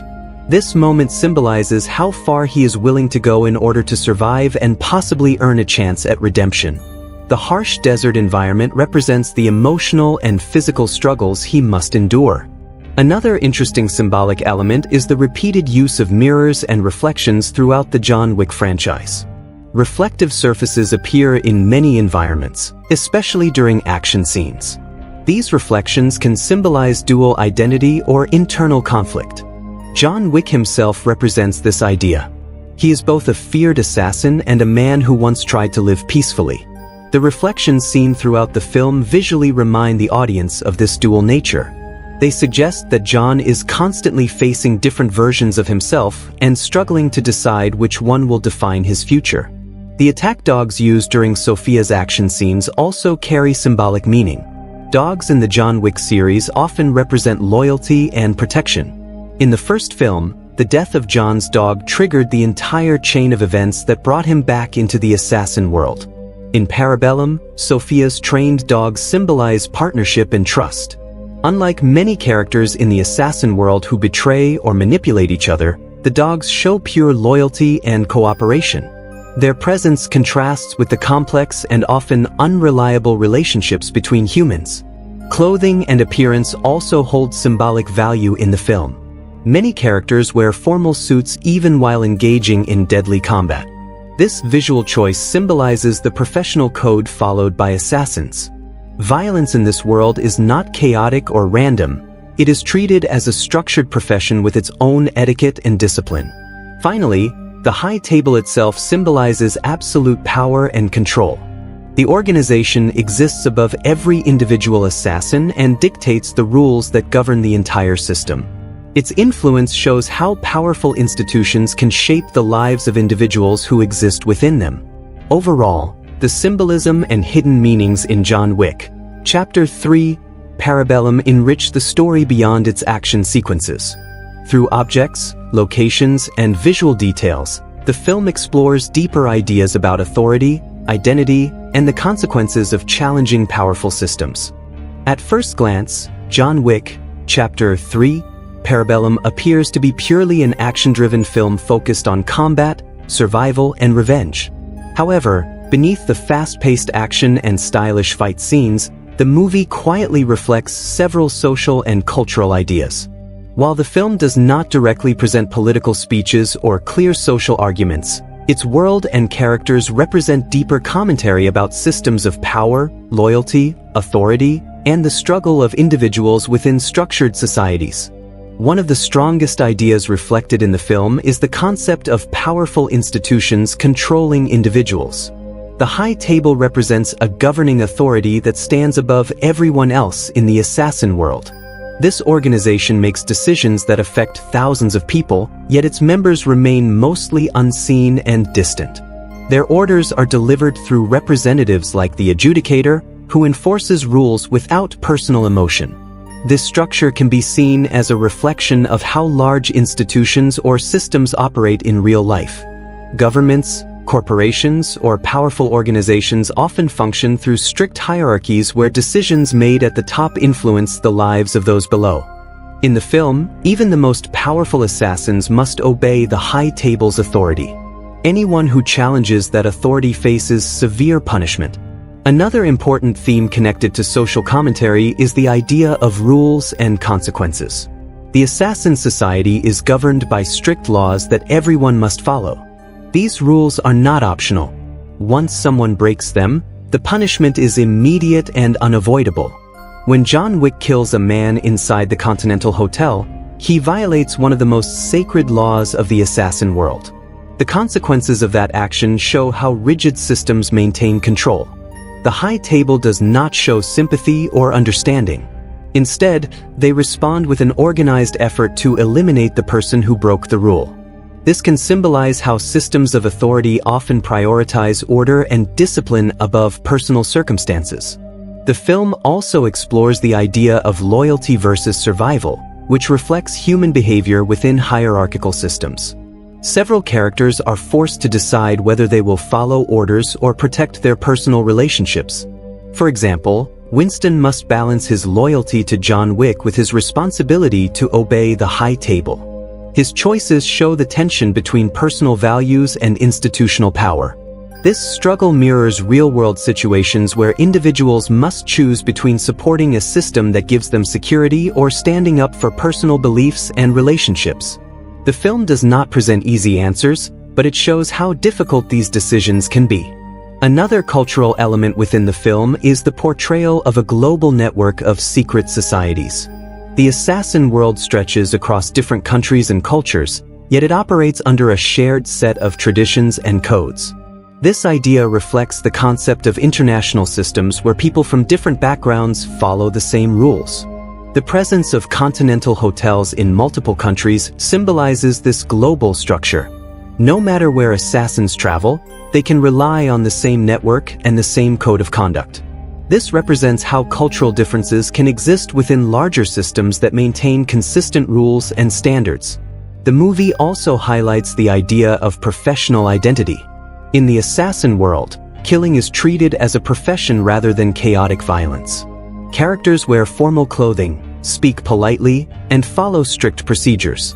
This professional behavior suggests that even dangerous or morally complex work can be structured within systems of discipline and etiquette. This concept may reflect how societies often organize difficult or controversial roles into formal professions. The film presents assassins almost like employees within a highly organized network, emphasizing skill, training, and reputation. Another subtle commentary involves the theme of rebellion against authority. While many characters accept the High Table's control, others begin to question it. The Bowery King becomes one of the most vocal opponents of the system. After being punished for helping John Wick, he openly challenges the High Table's power. His defiance suggests that even the most powerful systems can face resistance from those who feel oppressed or unfairly treated. This reflects a broader social idea that authority can be questioned and challenged, especially when it becomes too controlling. The character of John Wick himself also represents individual resistance. Although he originally tried to follow the rules, circumstances pushed him into conflict with the system. His journey becomes a symbol of a person struggling to regain freedom from a structure that refuses to let him go. Overall, John Wick, Chapter 3, Parabellum contains subtle social and cultural commentary about authority, loyalty, and the role of individuals within powerful systems. Through the hidden world of assassins, the film reflects real-world ideas about hierarchy, control, and the consequences of challenging established power. John Wick, Chapter 3, Parabellum is filled with many unforgettable moments that helped make the film one of the most exciting action movies of its time. The movie constantly raises the stakes through creative fight sequences, dramatic confrontations, and visually striking scenes. Each memorable moment not only delivers thrilling action but also reveals something about John Wick's character and the dangerous world he lives in. One of the earliest memorable scenes takes place in a quiet public library. At the beginning of the film, John Wick is already being hunted by assassins after being declared excommunicado. While moving through the city, he encounters a massive opponent inside the library. What makes this scene so impactful is the contrast between the calm environment and the brutal fight that suddenly erupts. The setting is silent and peaceful, surrounded by shelves filled with books. However, the tension quickly turns into a violent struggle. The fight is intense, physical, and surprisingly creative. The scene shows that danger can appear anywhere in the assassin world. Even a quiet place meant for learning becomes a battleground. Another unforgettable moment occurs in an antique weapons shop. In this scene, John Wick enters a store filled with historical firearms and weapons.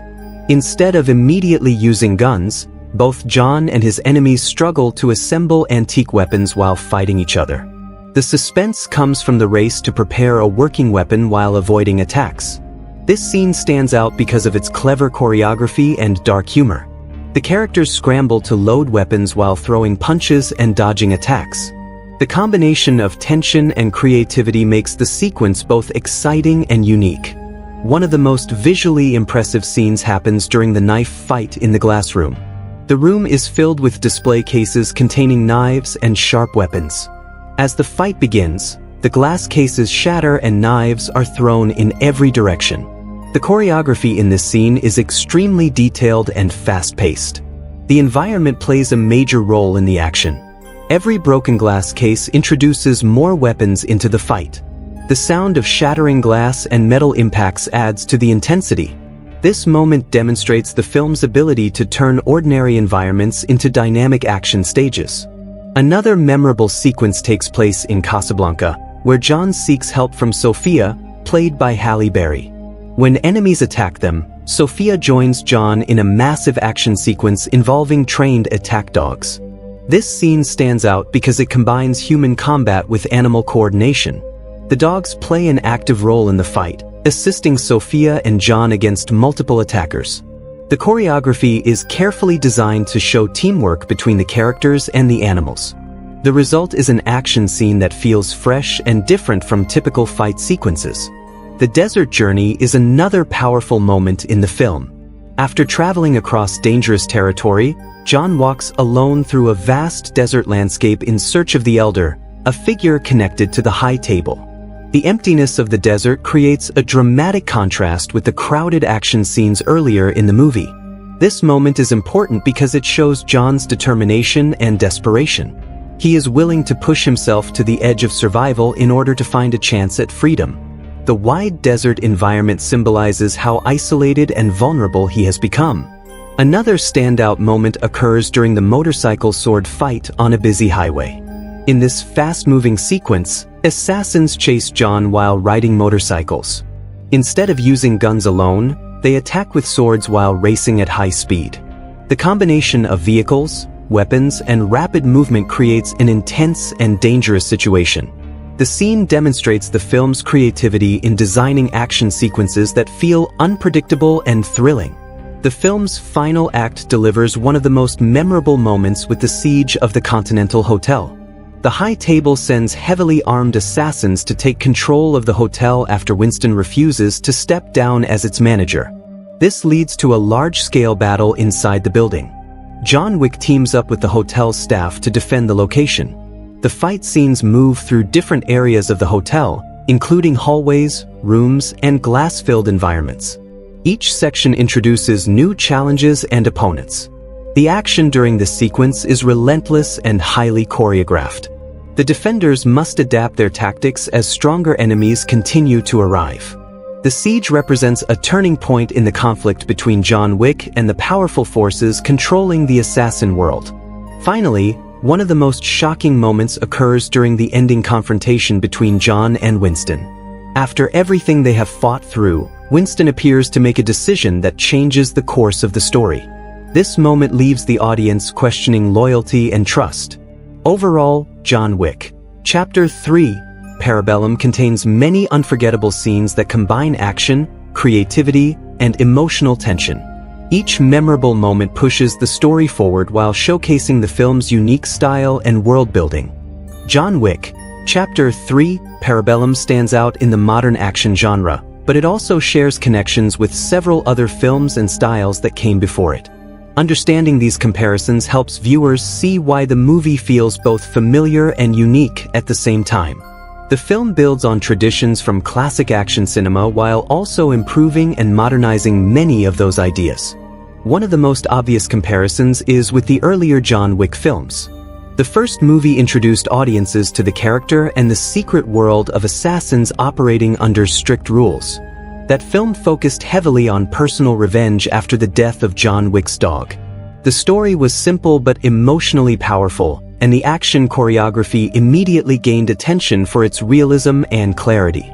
The second film expanded the universe by introducing the concept of the High Table and the idea that the assassin world is part of a much larger system. Chapter 3, Parabellum, continues this expansion. Compared to the first film, the third chapter is much bigger in scale.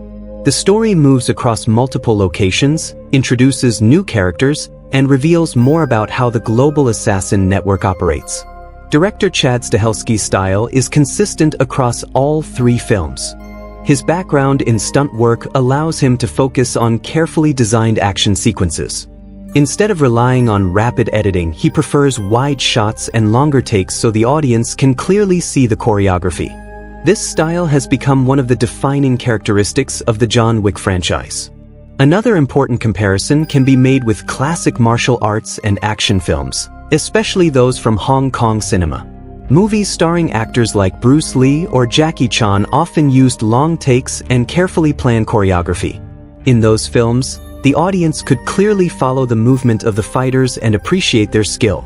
John Wick, Chapter 3, Parabellum follows a similar philosophy. The fights are designed almost like dance routines where each movement connects to the next. The camera often stays steady so the audience can watch the entire sequence unfold naturally. This approach respects the physical performance of the actors and stunt teams. The film can also be compared to modern action franchises such as The Matrix, Mission, Impossible, and The Bourne Identity. Each of these series helped redefine action filmmaking in different ways. For example, The Matrix introduced stylish combat choreography and slow-motion effects that became widely influential. Interestingly, Keanu Reeves starred in The Matrix trilogy long before the John Wick series began. His experience with martial arts training and complex action sequences helped prepare him for the demanding physical performance required for the John Wick role. The Mission, Impossible films, starring Tom Cruise, share another similarity with the John Wick series. Both franchises emphasize practical stunts and actor involvement in action scenes. Like Reeves, Cruise often performs many of his own stunts, which helps create a stronger sense of realism. However, John Wick, Chapter 3, Parabellum differs from many action franchises because of its distinct visual style. The film blends neon lighting, reflective surfaces, and carefully designed environments to create a world that feels almost surreal. This visual identity sets it apart from more traditional action movies. Another comparison can be made with neo-noir films. Neo-noir stories often focus on morally complex characters who operate within dark and dangerous environments. John Wick fits this type of protagonist perfectly. He is not a traditional hero, but rather a skilled killer trying to escape a violent system that refuses to let him go. Movies like Drive or Blade Runner 2049 share similar atmospheric qualities, using lighting, color, and mood to create immersive worlds. While those films are slower and more reflective, Parabellum uses a similar visual approach while maintaining intense action. Within Chad Stahelski's own work, John Wick, Chapter 3, Parabellum represents a major step forward in ambition and scale. The action scenes are more complex, the locations are more diverse, and the world building is deeper than in the previous entries. At the same time, the film remains faithful to the core ideas that made the first movie successful. It keeps the focus on disciplined action choreography, clear visual storytelling, and a mysterious criminal underworld governed by strict rules. Overall, John Wick, Chapter 3, Parabellum builds upon the traditions of classic action cinema while pushing the genre forward. By combining influences from martial arts films, modern action franchises, and neo-noir storytelling, the movie creates a unique experience that stands out among contemporary action movies. The ending of John Wick, Chapter 3, Parabellum is one of the most surprising and important moments in the entire film. After nearly 2 hours of relentless action, survival, and conflict with the High Table, the story reaches a conclusion that completely changes the direction of the franchise. Instead of giving the audience a clear victory or defeat, the ending leaves viewers with a shocking twist and a new path for John Wick's journey. The final part of the film takes place at the New York Continental Hotel, which has served as one of the most important locations in the series. The Continental is supposed to be a neutral space where assassins are not allowed to conduct business. However, the High Table is furious with Winston, the manager of the hotel, because he allowed John Wick time to escape after breaking the rules. To restore control, the High Table sends the adjudicator to remove Winston from his position. The adjudicator warns Winston that he must step down and surrender the hotel. Winston refuses. His refusal becomes a direct challenge to the authority of the High Table, which leads to a massive response from their forces. Soon after, a large group of heavily trained assassins arrives to take control of the Continental by force. This leads to the final major battle of the movie. John Wick, who has returned to the hotel seeking help, ends up fighting alongside Winston and the hotel staff. Together, they defend the building against the attackers sent by the High Table. The battle inside the Continental is intense and carefully choreographed. The defenders must adapt quickly because the assassins sent by the High Table wear strong protective armor.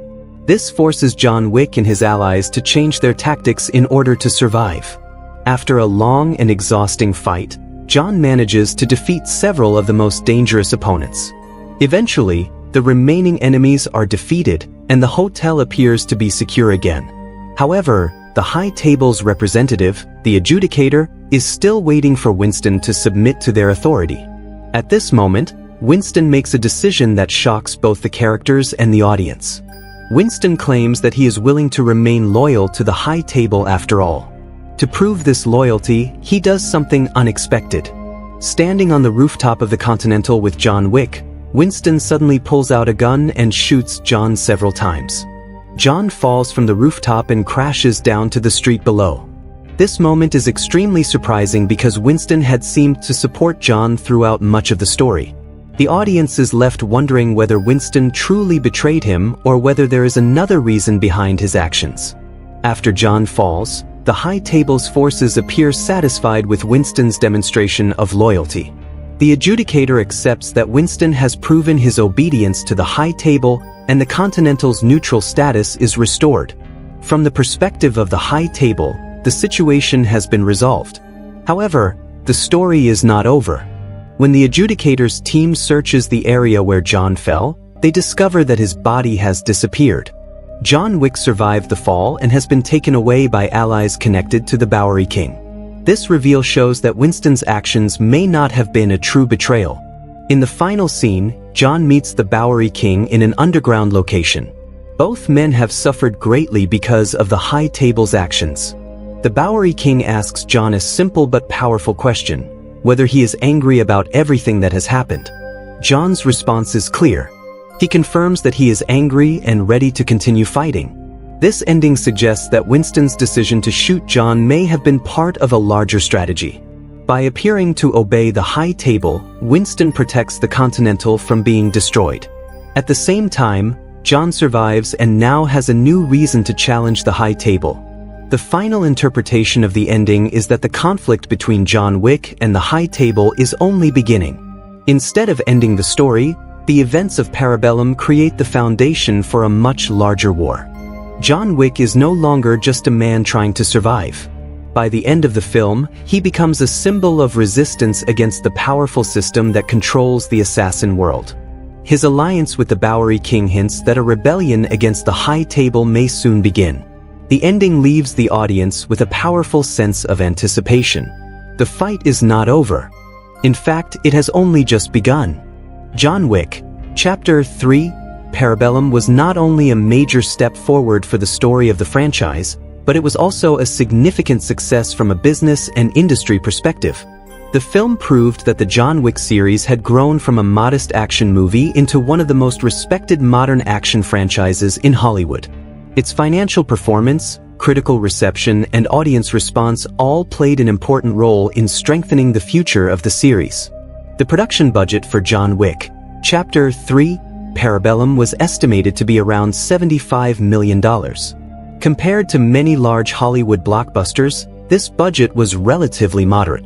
However, the filmmakers used this budget very effectively.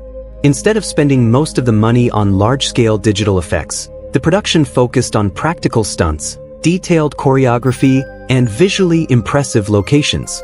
This careful use of resources allowed the film to deliver action scenes that felt much bigger than its budget might suggest.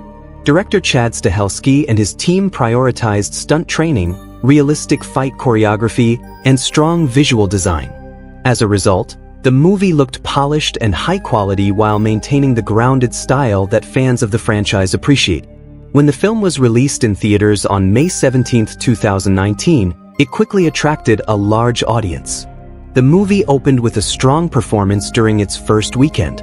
In the United States and Canada, it earned approximately $56 million during its opening weekend alone. This was the biggest opening weekend in the entire John Wick series at that time. This strong debut showed that the franchise had grown significantly in popularity since the first film was released in 2014. The audience interest was not limited to North America. The film also performed very well in international markets, where the action genre often attracts a large global audience. By the end of its theatrical run, John Wick, Chapter 3, Parabellum had earned more than $327 million worldwide. This made it the highest-grossing film in the franchise at the time of its release. Considering the production budget of around $75 million, the movie became a highly profitable project for the studio. The success of the film also helped strengthen the reputation of the studio Lionsgate, which distributes the John Wick movies. The studio recognized that the franchise had become one of its most valuable properties. As a result, the success of Parabellum helped confirm plans for future installments in the series. Beyond its financial success, the film also received very positive reactions from critics. Many reviewers praised the movie for its action choreography, visual style, and commitment to practical stunt work. Critics frequently highlighted the creativity of the fight scenes and the clarity of the action sequences. Another aspect that received praise was Keanu Reeves' dedication to the role of John Wick. Many critics admired the physical performance he delivered, especially considering the demanding nature of the stunt work involved.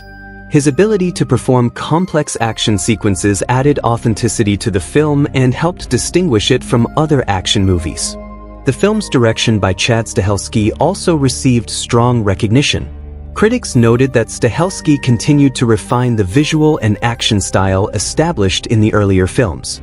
His background as a stunt coordinator allowed him to design action scenes that felt both intense and visually elegant. Audience reception was equally enthusiastic.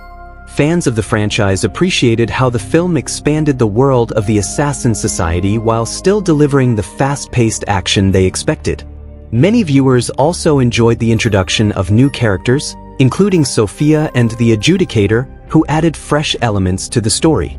Another reason audiences responded positively to the film was the consistency of its style.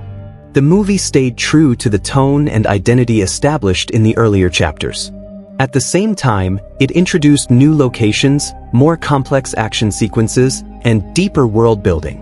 The film also helped reinforce the idea that the John Wick franchise had become a modern standard for action filmmaking.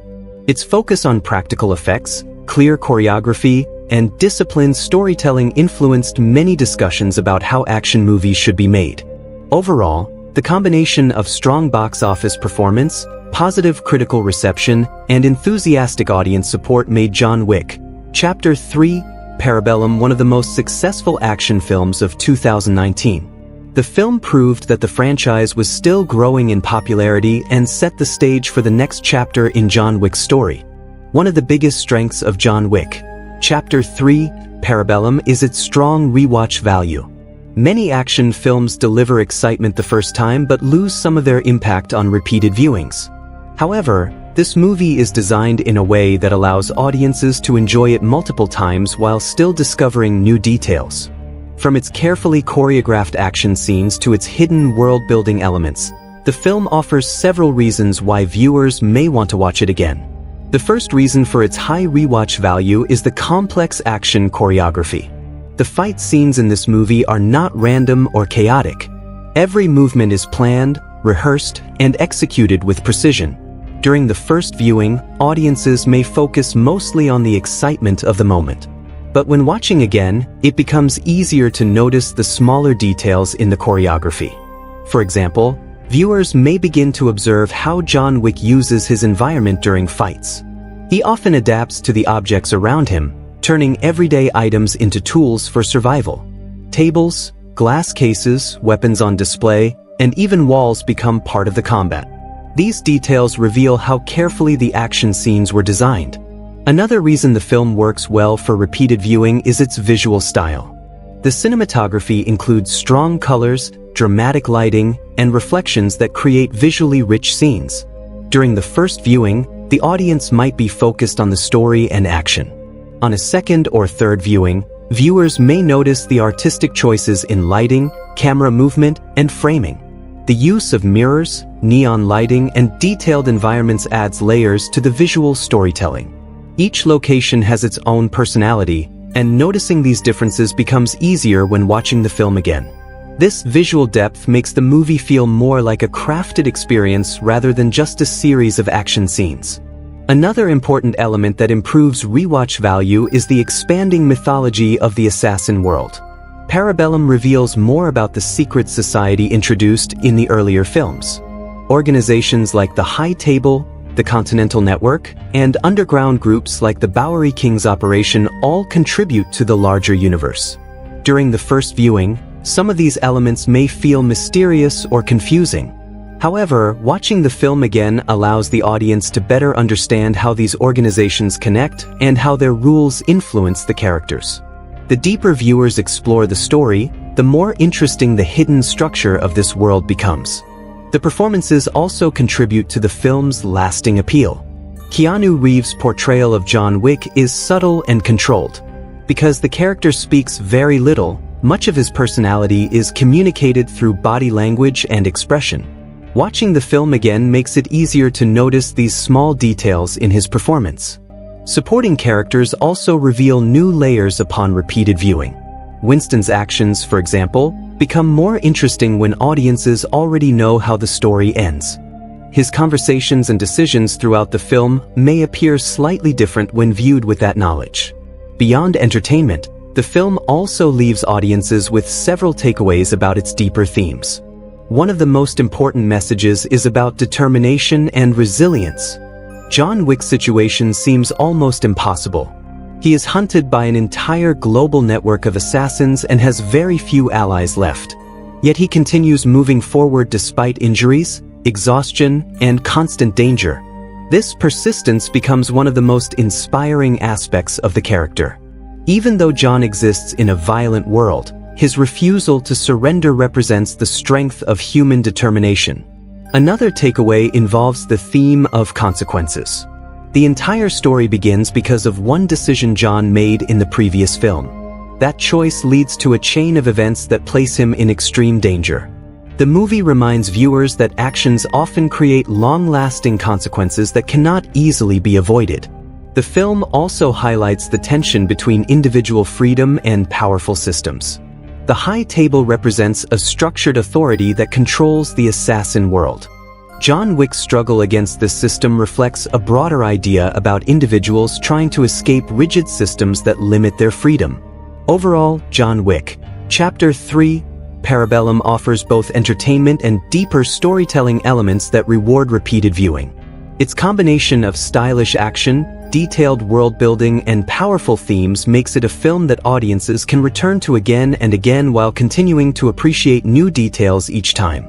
For viewers who want to experience John Wick, Chapter 3, Parabellum, there are several ways to watch the film depending on personal preference, available platforms, and viewing style. Because the movie is part of a globally successful franchise, it has been widely distributed across different formats and services. This makes it accessible to a large audience around the world. The most common way people watch the film today is through online streaming platforms. Many digital streaming services regularly include the John Wick movies in their action or thriller categories. These platforms allow viewers to watch the movie instantly from home using smart TVs, computers, tablets, or smartphones. Streaming has become one of the easiest and most convenient options because it requires only a subscription and an internet connection. Streaming platforms also allow viewers to pause, rewind, or replay specific scenes. This is especially useful for a film like Parabellum, where action sequences are detailed and visually complex. Some viewers enjoy watching certain fight scenes multiple times in order to appreciate the choreography and camera work. Another option for watching the movie is through digital rental or purchase services. Many online marketplaces allow viewers to rent or buy films digitally. Renting usually allows access to the movie for a limited period of time, while purchasing gives the viewer permanent access through their digital library. This option is popular for people who prefer owning their favorite films without needing a subscription service. Digital purchases often include additional features such as high-definition viewing or even ultra-high-definition formats.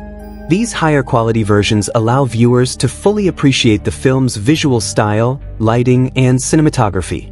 For viewers who enjoy collecting movies, John Wick, Chapter 3 Parabellum is also available in physical formats such as Blu-ray and DVD. Physical copies often come with special features that are not always included on streaming platforms. These features may include behind-the-scenes documentaries, interviews with the cast and crew, and explanations of how certain action scenes were created. Blu-ray versions of the film often present the movie in very high picture quality along with advanced sound systems. This can be especially appealing for fans who want to experience the action scenes with powerful audio and visual clarity. Watching the film with a strong sound system can make a significant difference. The movie's sound design includes detailed effects, dramatic gunfire, and a powerful musical score.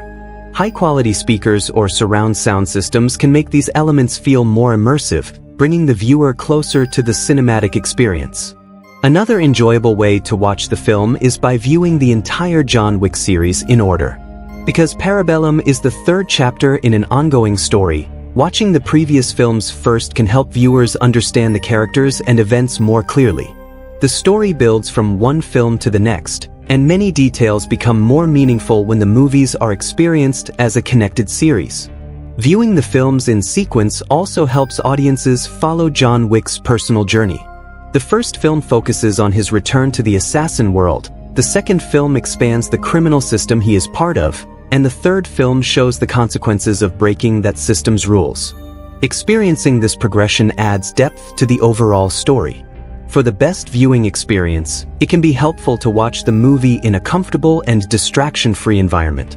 Because the film contains intense action and complex visual sequences, a large screen and good audio can greatly enhance the experience. Watching in a quiet room allows viewers to fully focus on the choreography, sound design, and dramatic moments. Some viewers also enjoy watching the film with friends or family members who appreciate action movies. Sharing the experience can make the exciting scenes even more enjoyable. Discussions about favorite moments, characters, and theories about the story can add another layer of entertainment after the film ends. Ultimately, John Wick, Chapter 3, Parabellum is widely accessible and can be enjoyed in several different ways. Whether through streaming services, digital purchases, or physical copies, audiences have many options for experiencing the film. No matter how it is watched, the movie remains an intense and visually impressive chapter in the John Wick saga. Its combination of action, style, and storytelling makes it a memorable experience for anyone who enjoys modern action cinema. If you liked this video, don't forget to hit the like button, share your thoughts in the comments, and subscribe for more gripping movie explanations like this.